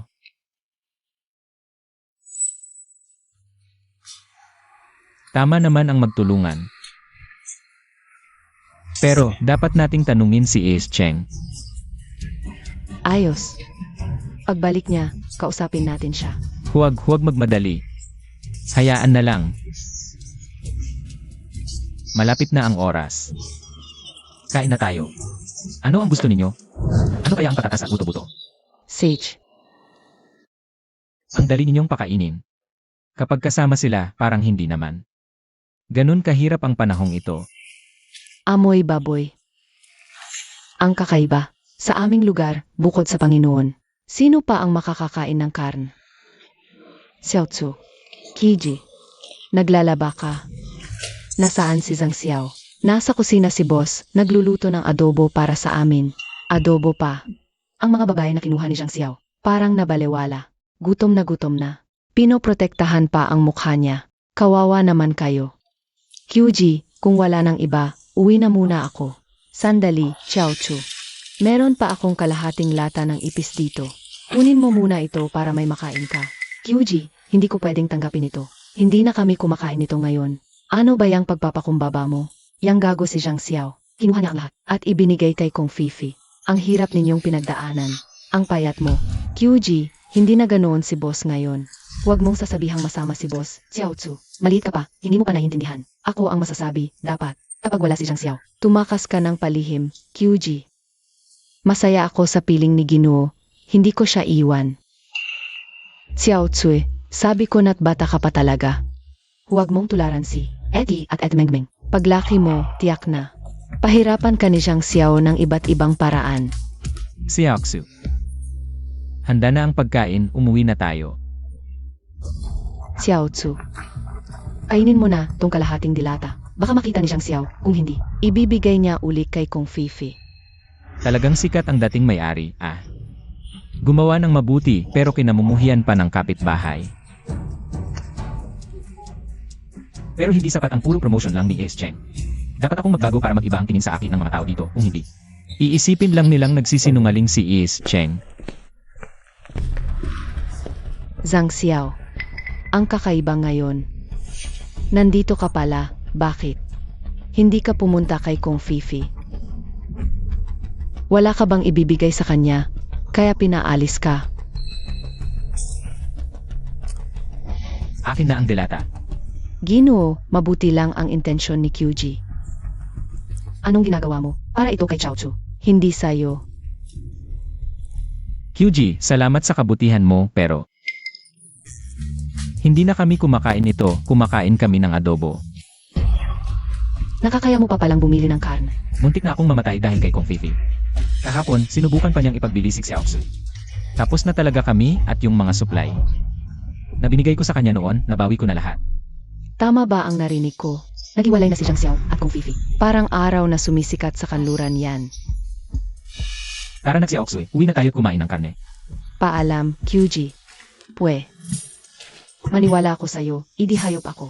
Kahit na nabawi mo yung mga supply na binigay mo kay Kong Fifi, dapat ipinambili mo na lang ng mas maraming dilatang ipis. Para kang asong hindi tumitigil sa pagdumi. Halika. Tikman mo, nilaga kong 2 oras ang adobong ito. Tiyak na matutunaw sa bibig.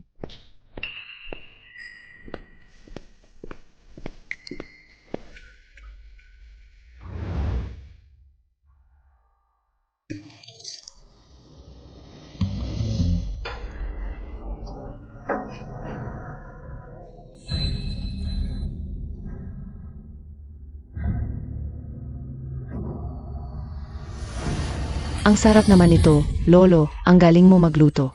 Saan ka ba natuto nito? Ang galing ko sa pagluto, kilala sa buong lugar.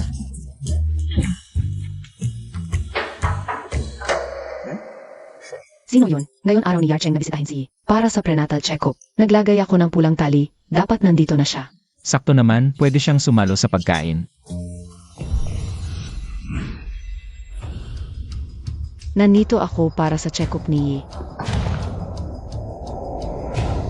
Yarcheng.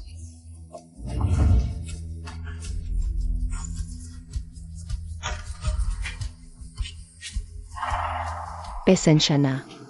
Nahihiya ako. May pagkain ba kayo? Kahit isang subo lang.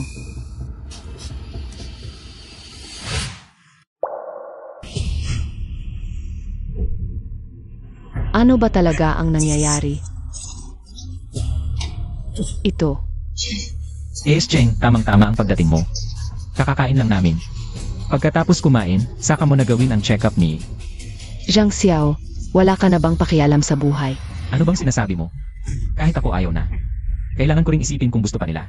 Zhang Xiao, alam mo ba kung ilang lata ng ipis? Ang katumbas ng hapag na ito. Ilan? Ikaw. Isang subo ng karne, sasapat sa isang buwang pagkain ng ipis. Ano pa ito kundi pag-aaksaya ng mga pangangailangan?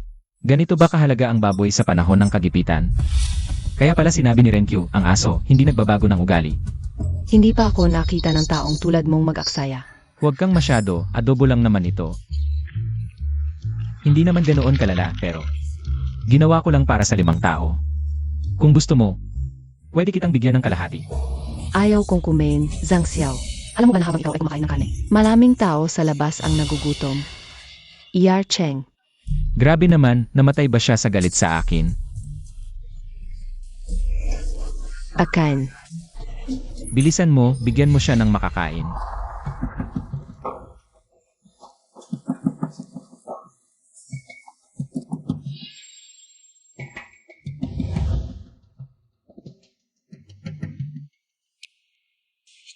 Anong amoy ito? Nasa langit na ba ako? Masarap ba ang nilagang pata ko? Ikaw. Ang bilis mo gumaling. Siguro dahil sa pagtakbo sa labas araw-araw. Nagbago na ang iyong genes. Zhang Xiao, ano ba ang balak mo? Ano? Kanina, ako ang nagligtas sa buhay mo. Salamat.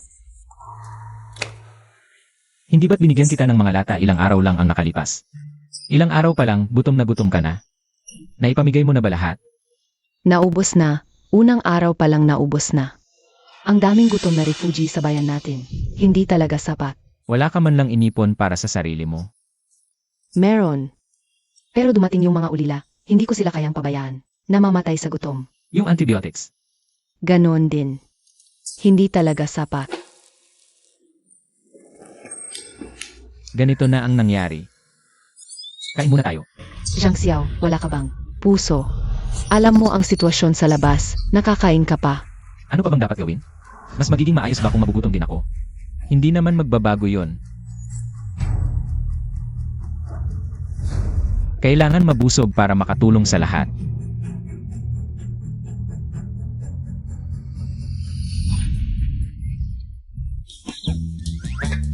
Ano pang hinihintay nyo? Kung hindi kayo kakain, si Is Cheng. Kakainin nyo na lang.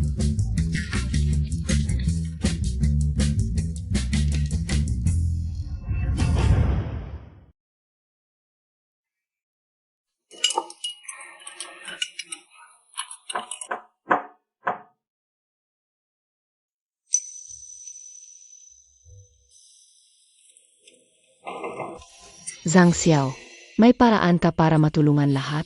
Wala pa ngayon, pero meron talaga. Sage Zhang Xiao, naniniwala ako sa'yo. Pahiram ng banyo nyo. Dun. Sandali. Ikaw. Ano naman to? Zhang Xiao, alam ko sa mundo. Walang libreng tanghalian. Kung may paraan ka para matulungan lahat. Ihahandog ko ang sarili ko sa'yo. Pero maligo ka muna. Dapat malinis bago magtalik. Para hindi magkasakit. Anong talik?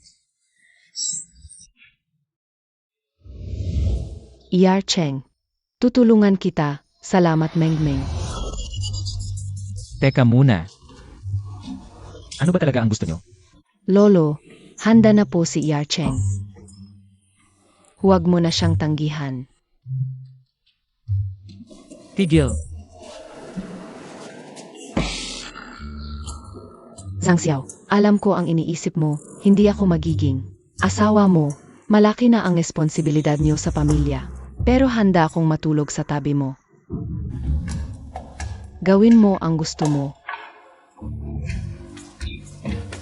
Sa puso nyo ba? Ako yung tipo ng taong pinapairal ang libog kaysa utak. Boss, hindi ba kayo? Totoo naman. Base sa karakter ng orihinal na may-ari, ako nga. Doc Cheng. Halika.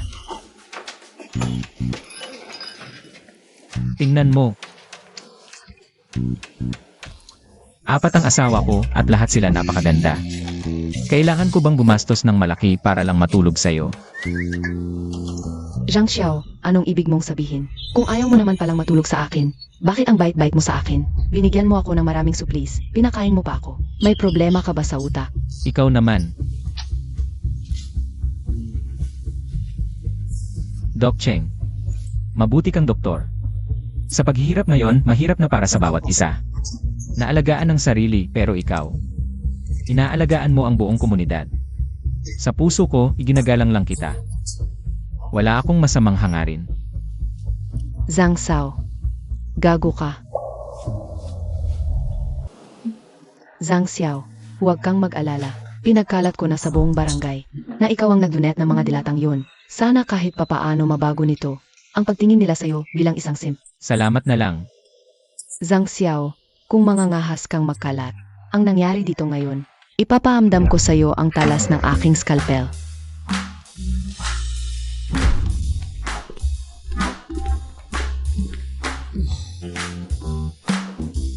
Sa wakas, nakauwi na siya.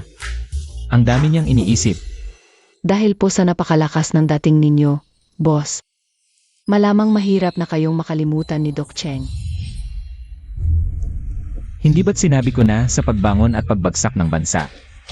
May pananagutan ang kusinero.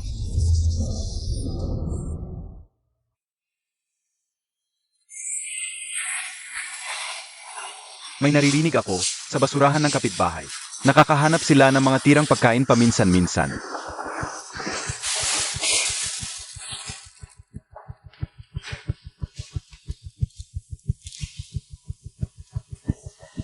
Dilata. Naku, boss, may mga hindi pa nahihimod.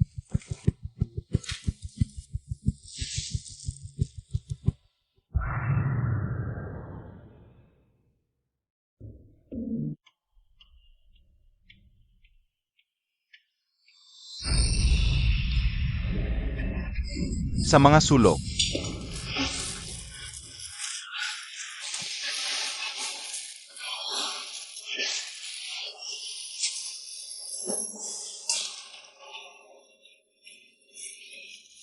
Zhang Xiao. Gagantihan kita. Boss, Di ba't sinabi ko pag walang pahintulot ko? Hindi pwedeng pumasok sa kusina. boss, wala po talaga akong magawa. May pumasok na magnanakaw sa barangay natin. Ano ang sinabi mo? Hindi, nasa supermarket ang mga supplies ko. Ano ang dapat kong ikatakot sa magnanakaw? Kumusta na ang kalsada ngayon? Ninakaw lahat ng pagkain sa bahay ni Atren Q sa tabi. Ano? Tara, puntahan natin siya. Anong kasalanan ang nagawa ko? Mahirap na nga akong mabuhay bilang isang balo sa katapusan ng mundo. Bakit ninakaw ang mga suplis ko? Napakasamang magnanakaw. Huwag sana akong mahuli sa kanya. Kung hindi, siguradong magpapakamatay ako kasama niya. Lolo, marami ring naitulong sa atin si At Q dati. Pwede ba natin siyang tulungan? Ate Q, huwag kang umiyak. Narito ang isang lata ng luncheon meat, kunin mo muna ito. Ipagpalit mo ito ng ilang lata ng ipis.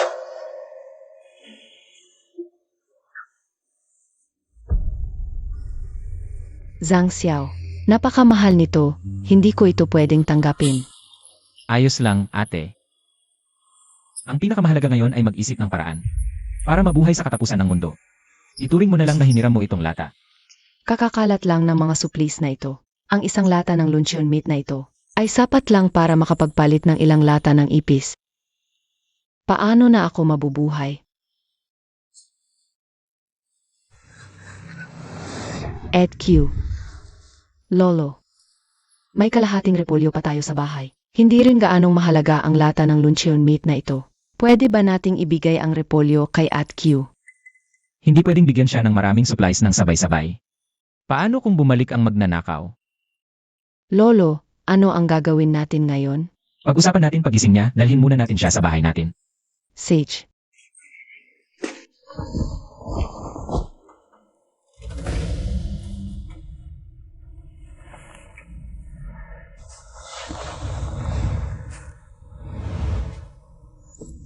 Ed Q.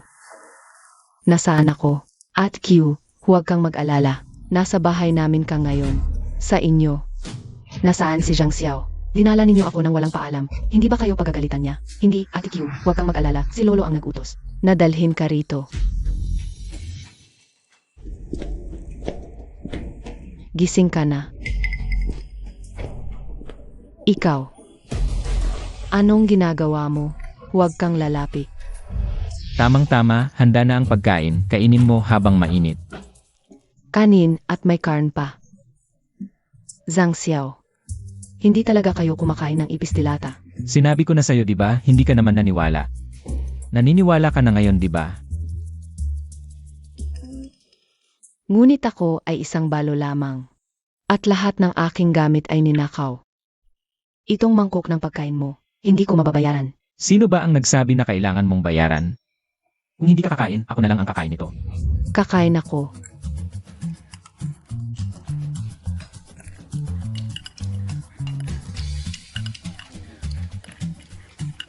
Dahan-dahan lang, walang makikipag-agawan sa'yo. Zhang Xiao. Mukhang talagang nagbago ka na mula noon, tama ba? Si Zhang Xiao ay napakabuti sa amin ngayon, sa aming pamilya ngayon. Wala ni isang lata ng ipis ang kinakain. Nakakakaya pa kami sa wakas na mundo. Nakakakain ng tunay na pagkain. Sayang lang at isa kong balo. Kahit na handa kong ibigay ang aking sarili, siguradong hindi ako tatanggapin ni Zhang Xiao. Itong mga supply ay tatagal pa ng kahit kalahating buwan. Anong plano mo? Ako. Hindi ko alam. Ganito na lang, kailangan pa naman namin ng isang katulong sa bahay. Kung gusto mong magtrabaho sa aming bahay, ako naman. May bibigay ako sa iyo ng kaunting pagkain. Totoo ba? Ibig mong sabihin, kung mananatili ako dito bilang katulong, makakakain ako ng puting bigas araw-araw. Sobra ka namang nag-iisip.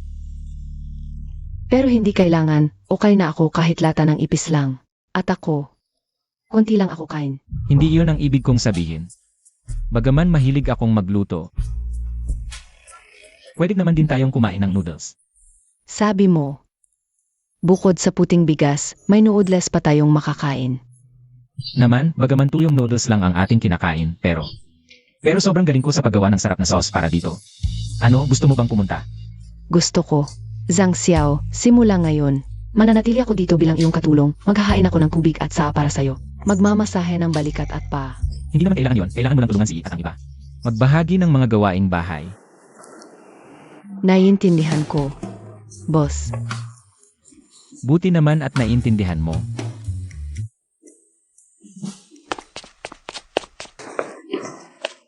Zhang Xiao.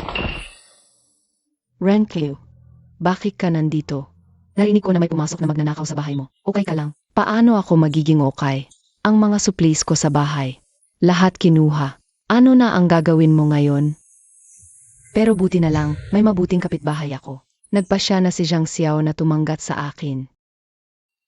Mabuti na rin, at least ngayon kasama mo si Zhang Xiao. May makakain ka pa rin. Yar Cheng. Alam ko na ang araw ng prenatal check-up ay sa makalawa, hindi ba? Bakit ka pumunta ngayon? Tingnan mo ang utak ko, nakalimutan ko pa ang pinakamahalagang bagay. Zhang Xiao, hulaan mo kung sino ang nakita ko. Sino? Si Kong Fifi. Paano possible? Si Kong Fifi. Hindi ba dinala ni Kuya Wang sa Lord? Nakatakas siya mula sa Lord. Narinig ko na kapag pumasok sa teritoryo ng Lord, siguradong kamatayan. Paano siya nakatakas? Hindi ko rin alam. Pero nakita ko siya sa refugee area. Ang kalagayan niya noon ay napakasama. Kung si Kong Fifi ay talagang nakaligtas mula sa kamay ng Lord, hindi kaya siya maghihiganti sa atin. Harapin ang anumang darating, huwag matakot. Tama, kahit noong nakaraan na sitwasyon, kaya ni Lolo lutasin ngayon. Kahit bumalik pa si Kong Fifi, kaya rin ni Lolo natin lutasin. Halika, bigyan kita ng candy. Salamat, Lolo. Pamilya tayong lahat, huwag kang mahiya.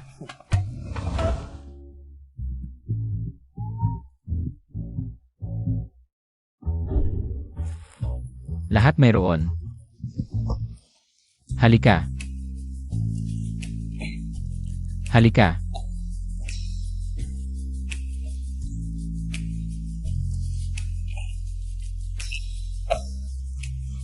Para hindi nyo sabihin na may paborito ako. Lolo, may tanong ako, matagal na akong nagtataka. Maari mo bang sabihin sa akin ang sagot? Anong tanong? Pero una, mahirap na tanong. Hindi ko kayang sagutin. Mula nang magising ka, ang gastos natin sa bahay ay talagang nakakagulat ang dami. Kahit ang mga supplies na nakuha mula kay Kong Fifi ay malayong hindi sapat. Maari mo bang sabihin sa akin, ano talaga ang nangyayari? Lolo, hindi kaya nakita ka ng kayamanan na hindi mo sinabi sa amin? Kahit na sa tuwing nagpapalusot ako, ang pagkakaroon ko ng supermarket sa katawan, hindi ko may uubi sa kanila mapakailaman. Mas mabuting diretsahan na lang. Sabihin mo na sa kanila ang totoo. Sige na. Sasabihin ko sa inyo ang isang sikreto. Sa totoo lang, mayroon akong supermarket.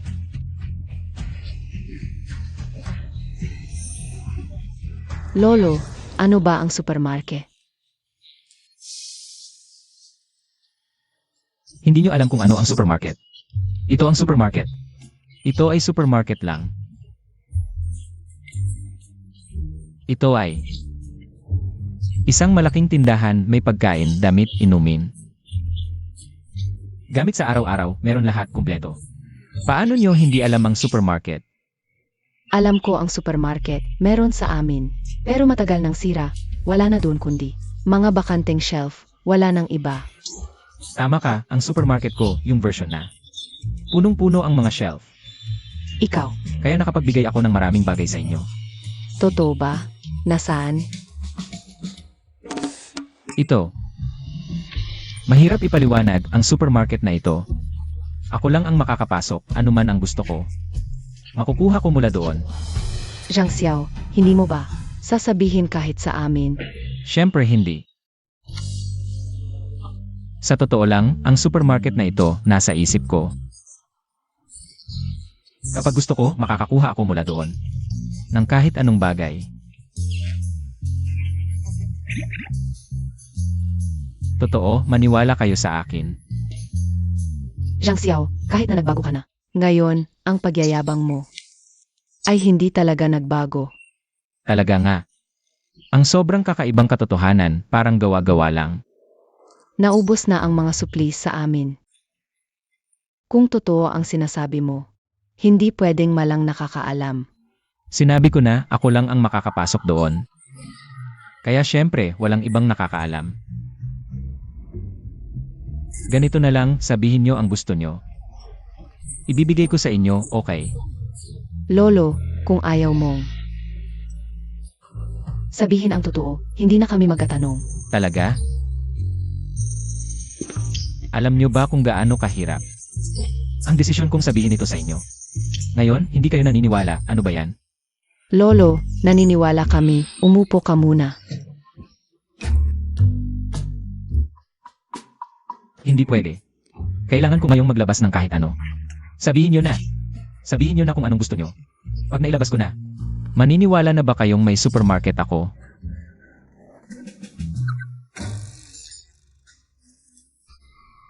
Cheng Fang, ikaw muna. Anong gusto mo? Gamot, di ba? Kunin ko na ngayon. Liu Wei Di Huangwan. Naniniwala na ba kayo? Anong silbi ng Liu Wei Di Huangwan? Pero kung magsasabi ka, gusto ko sana ng hearing aid. Hearing aid. Mahina ang pandinig ni Titawang. Araw-araw akong kinukulit para humanap ng paraan. Kung makakakuha ako ng hearing aid para sa kanya, hindi lang malulutas ang problema ni Titawang, makakapaglaan pa ako. Ang mas maraming oras para tulungan ang ibang pasyente sa barangay. Supermarket ito, hindi otolaryngology hospital. Saan ako kukuha ng hearing aid? Anong gusto mo? Lolo, kahit ano talaga. Basta meron ako, ibibigay ko. Ako, gusto ko ng stroller. Stroller. Lolo, sa isang buwan. Ipapanganak na ang anak namin.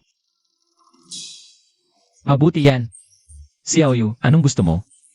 Ako, Mas mabuti kung gamit sa bahay o snacks. Siguradong may ilalabas ako. Lolo, gusto ko lang magkasama-sama tayong pamilya palagi.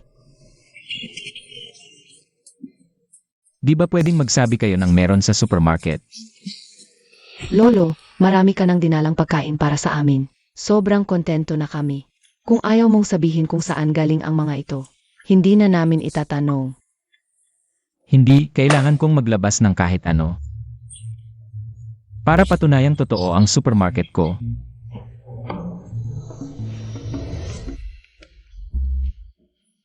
Kung darating si Renkyu, kulang na ang mga kama sa bahay. Kung kukuha ako ngayon, ng kutson mula sa home section, ng supermarket, mas mabuti yon kaysa sa sahig. Hintayin niyo, patutunayan ko na ngayon, na totoo ang lahat ng sinasabi ko. Ganito na ba siya simula nang muntik siyang mamatay? Hindi naman palagi. Pero ang dalas talaga ay talagang mataas. Kung hindi, hahanap ako ng pagkakataon para tingnan ang kanyang utak. Kutson, Kamusta po, host? Maligayang pagbabalik. Dahil sa iyong mahusay na pagganap sa pagtira sa huling araw at nakakuha ng sapat na tiwala mula sa mga residente ng kapitbahayan, ang sistema ay magdadagdag ng mga paninda ng supermarket para sa iyo pagkalipas ng isang oras. Mangyaring maghanda. dagdagan ng mga paninda. Ito, ang sistema ng supermarket na ito ay may ganito ang mga kakailan. Ito ay pangunahing kakayahan ng sistema upang matulungan kang malutas. Ang pangunahing problema ng pag-upo at pagkain sa huling araw. Kaya hindi ba't ako ay kailangan lamang patuloy na makakuha ng tiwala ng mga residente ng kapitbahayan? Ang mga paninda ng supermarket ay maaaring patuloy na madalian. Hindi lamang iyon. Habang tumataas ang iyong reputasyon, ang supermarket ay magbubukas ng higit pang mga lugar para sa iyo upang matulungan kang lumabas mula sa huling araw. Talaga ba? Napakaganda. Sige na. Lugar ng mga kagamitan sa buhay ng Kutson. Naaalala ko na ito ay nasa sa banda roon. Na-upgrade ko na ang buong silid tulugan. Maaari kayong umakyat at tingnan kung ano ang hitsura ng silid tulugan ngayon. Lolo, ano ang ginawa mo sa silid tulugan? Umakyat kayo at tingnan nyo. Nga pala, habang naglilibot ako sa supermarket kanina, nakita ko rin ang isang bagong binuksan na lugar ng mga gamit sa bahay. Pagkatapos niyong pumasok sa silid tulugan, huwag kayong bababa ng walang aking utos. Narinig ninyo ba? Mensahe ni Kong Fifi. Naipadala ko na. Wala na akong oras para makipag-usap pa sa inyo. Alis na ako. Kayo na ang bahala. Kaya, kailangan nating sundin ang sinabi ni Sang Xiao ngayon. Pumunta sa kwarto at manatili. QG, baguhan ka lang. Okay lang kung hindi mo alam. Ang utos ni Lolo sa bahay ay hindi dapat labagin. Sige. Pumunta na tayo doon ngayon.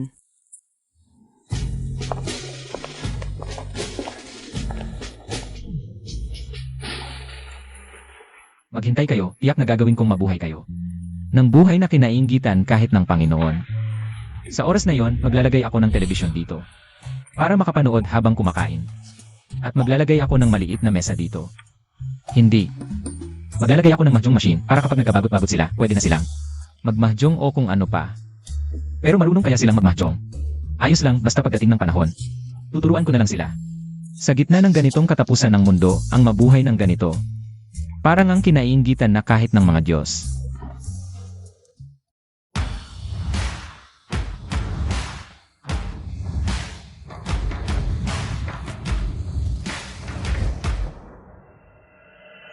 Ito ba talaga ang kwarto natin? Bakit naging ganito? Ang ganda-ganda, parang palasyo. Dito lang kayo, natutulog araw-araw. Dati, 4 kaming nagkakasya sa isang sirang kutson.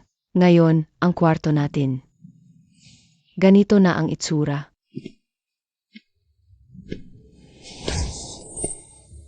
Stroller. Talaga ngang naghanda si Lolo ng stroller. Tama kaya lahat ng sinabi niya. Meron nga ba talaga siyang supermarket na kayang maglabas ng kahit ano? Tama talaga si Lolo. Nakita lang natin siyang pumasok sa kwarto, tapos biglang, ganito na ang kwarto natin. Hindi siya nagyayabang. Meron nga talaga siyang supermarket. Ito. Paano nangyari ito? Kung totoo ang sinabi ni Zhang Xiao, paano kayo nabuhay noon sa ganung kalagayan na kapag may kinain ngayon, wala nang makakain kinabukasan? Pag-iisipan mo mula nang muntik nang mamatay si Lolo dahil kay Kong Fifi. Iba na talaga siya, parang laging mainiisip. At mula noon, nagsimula na siyang magbigay sa amin ng iba't ibang uri ng pagkain. At Mengmeng, ibig mong sabihin, mula nung araw na yon nagkaroon ng supermarket si Lolo. Iyon lang ang posibleng dahilan. Kung ganon ang si Lolo ngayon. Siya pa rin ba ang Lolo natin dati? Ano naman kung hindi? Ang Lolo ngayon at ang Lolo dati. Alin ang mas gusto ninyo? Di ba obvious? Siyempre ang Lolo ngayon. Noon, kahit hindi naman kami magutom. Ang buhay namin ay talagang isang araw lang ang nakalaan, walang kasiguraduhan. Pero iba na si Lolo ngayon. Hindi lang siya araw-araw. Nagluluto ng masasarap para sa amin, sinusubukan pa niyang pasayahin kami. Ang galing-galing na ni Lolo ngayon. Nga, dati, turing sa amin ni Lolo ay parang gamit lang. Pero ngayong kasama ko si Lolo, parang nabubuhay na naman akong tunay na tao. Ang Lolo dati, puro kay Kong Fifi lang ang inintindi. Pero ngayon, hindi lang niya tayo iniligtas sa pang-api ng maraming taon. Handang-handa pa siyang tumulong sa iba. Eh di ayos na. Sa akin, si Zhang Xiao pa rin yun. Ano ba ang dati at ngayon? Pareho namang asawa niyo yun, di ba? Tama ang pag-iisip niyo, ako nga talaga yan. Sa tingin niya, si Zhang Xiao siya. Sa tingin niyo rin, si Zhang Xiao siya. Ang mga kapitbahay naman, sa tingin nila ngayon, mabuting tao na si Zhang Xiao, di ba sapat na yon? Mas matalino talaga si QG, syempre naman. Mas matanda ko ng ilang taon sa inyo. Noong buhay pa ang asawa ko, natutunan ko na. Sa buhay, Ang mahalaga ay ang pagiging di masyadong mapagtanong. Ano bang supermarket yan? Basta kaya ni Zhang Xiao na ibigay sa inyo ang mga gamit na to. Di ba sapat na yon? Salamat, QG. Naiintindihan na namin. Paano kung banggitin niya ulit yung supermarket? Ano nang gagawin natin? Sinabi na niya sa atin, di pa rin tayo maniniwala. Gino, di kaya magalik siya sa atin. Huwag kang mag-alala. Hindi yan, QG, may karanasan ka na rin dito. Siyempre naman. Bata pa kasi kayo, di nyo pa naiintindihan. Ang tunay na kahulugan ng pagiging di masyadong mapagtanong sa akin. Basta di niya binabanggit, parang wala lang. Di ba ganon na lang? Pero ngayon lang niya ipinakita sa atin ang hiwaga ng supermarket. Paano kung tanungin niya tayo mamaya paglabas? Sumang-ayon na lang tayo. Hanggang kamatayan, bata pa rin ang lalaki. Yan ang katotohanan. Mula sa ating mga ninuno, ang mga lalaki. Madaling pasayahin. Handa na ako, labas na kayo. Sige. Tignan natin sa baba. Inilipat na naman ni Zhang Xiao mula sa supermarket. Papunta sa sala.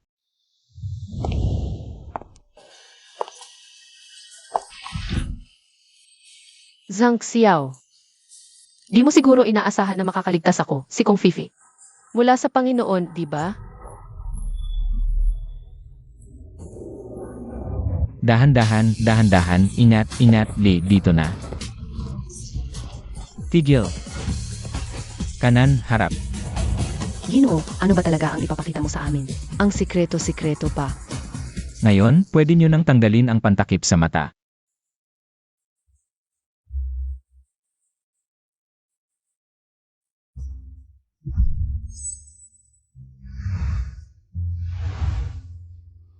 Kamusta? Sa mga gamit na to, kapag nasa bahay tayo. At di makalabas, di na tayo maboboard. Pwede palang buksan ang tea na ito. Lolo, ang galing naman nito. Lolo, ano ito? Mahjong ito, hindi nyo ba kilala?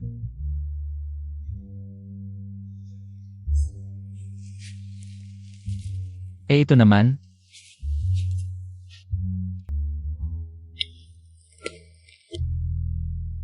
Lolo, ano naman ito? Ayos lang. Kung hindi nyo kilala, pwede ko kayong tuwan. Baraha ito. Mahjong ito. Pareho silang masayang laruin. Hindi na tayo mabuboard sa bahay. May darating na naman.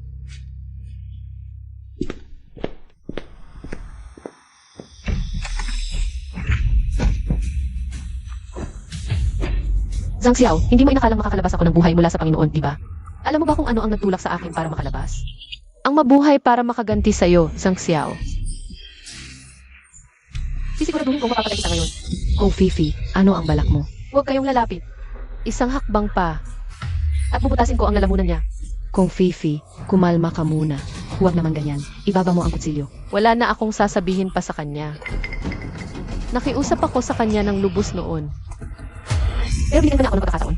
Ikaw ang unang nangloko sa akin. Tapos ngayon ikaw pa ang galit. Sisihin mo pa si Lolo. Kung Fifi, wala ka bang katwiran? Katwiran. Bakit hindi mo subukan makipag-usap sa Panginoon?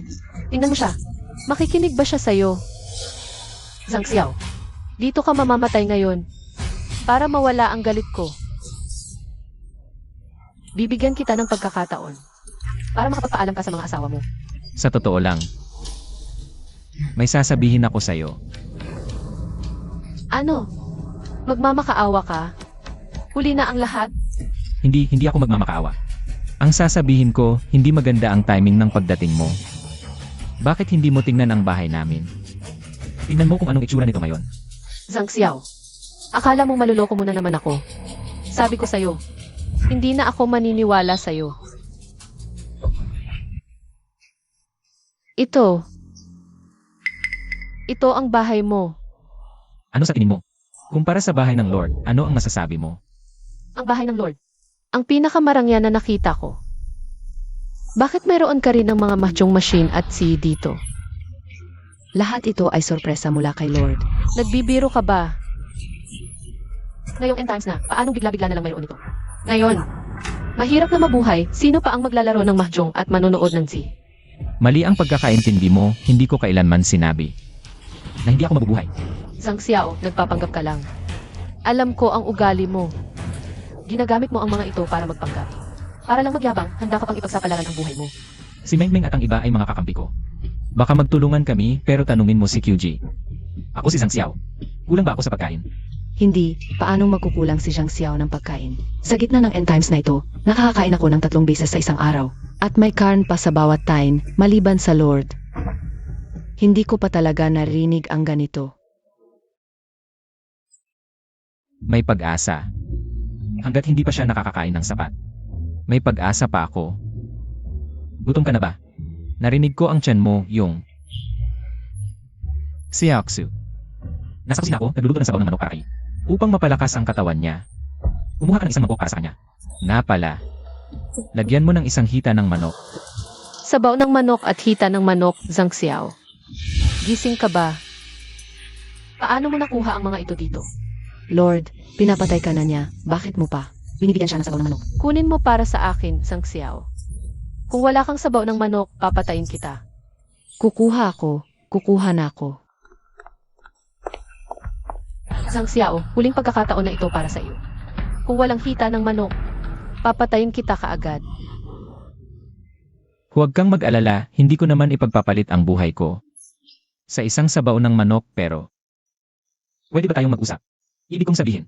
Si Mengmeng ay nagdala ng chicken soup, bumaba ka mula sa akin. Maraming tao ang nakatingin, nakakahiya. Tigilan mo ang kalokohan. Mukhang wala ka talagang.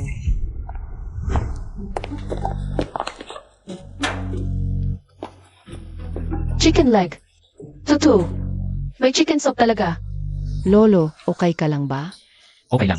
Alam ko na. Sigurado ako may paraan si Lolo. Para kay Kong Fifi. Kamusta? Ang sarap ng chicken soup, ano? Halos mawala ang kilay mo.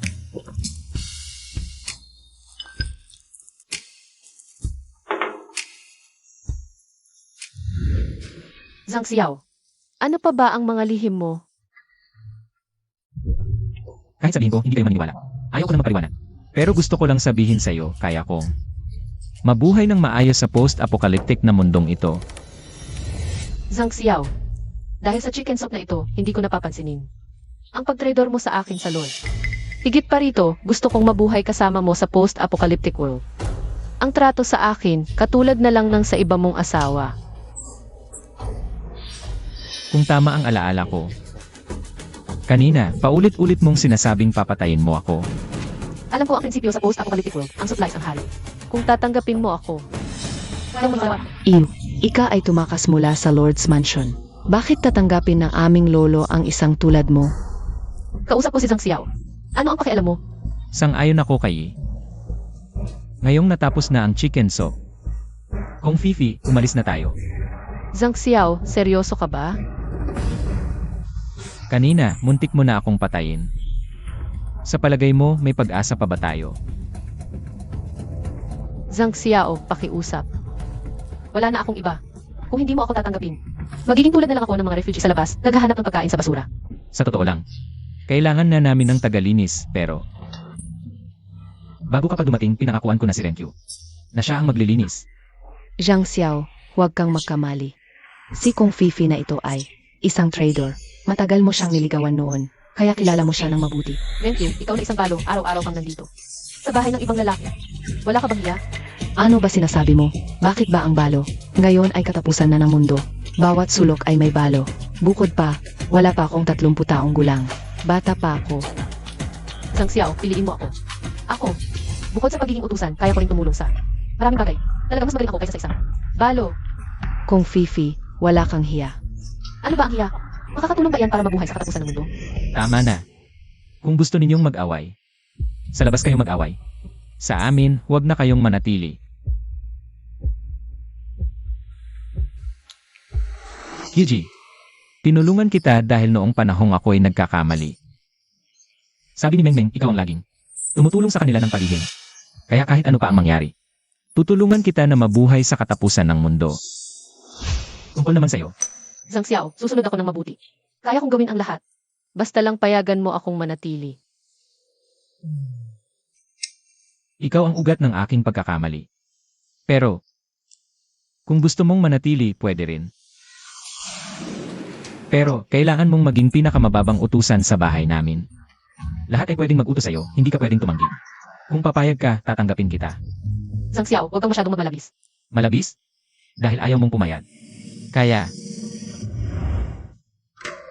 paalisin. Huwag. Pumapayag ako. Gusto kong maging pinakamababang tao sa bahay na ito. Basta lang payagan mo akong manatili. Zhang Xiao, pakiusap. Mas maganda na.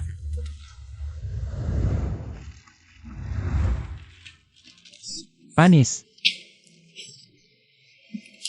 Ang galing mo, Ginoo. Hindi ko inakala, basta't sapat ang mga panusto sa supermarket. Sa katapusan ng mundo, masaya pa rin tayong nabubuhay. Ginoo, dahil may init sa loob ng ating tahanan. Kahit sa katapusan ng mundo, basta't may mainit na tahanan tayo, walang hindi natin kayang tiisin. Ginoo, manood ka ng tapos na ang katapusan ng mundo.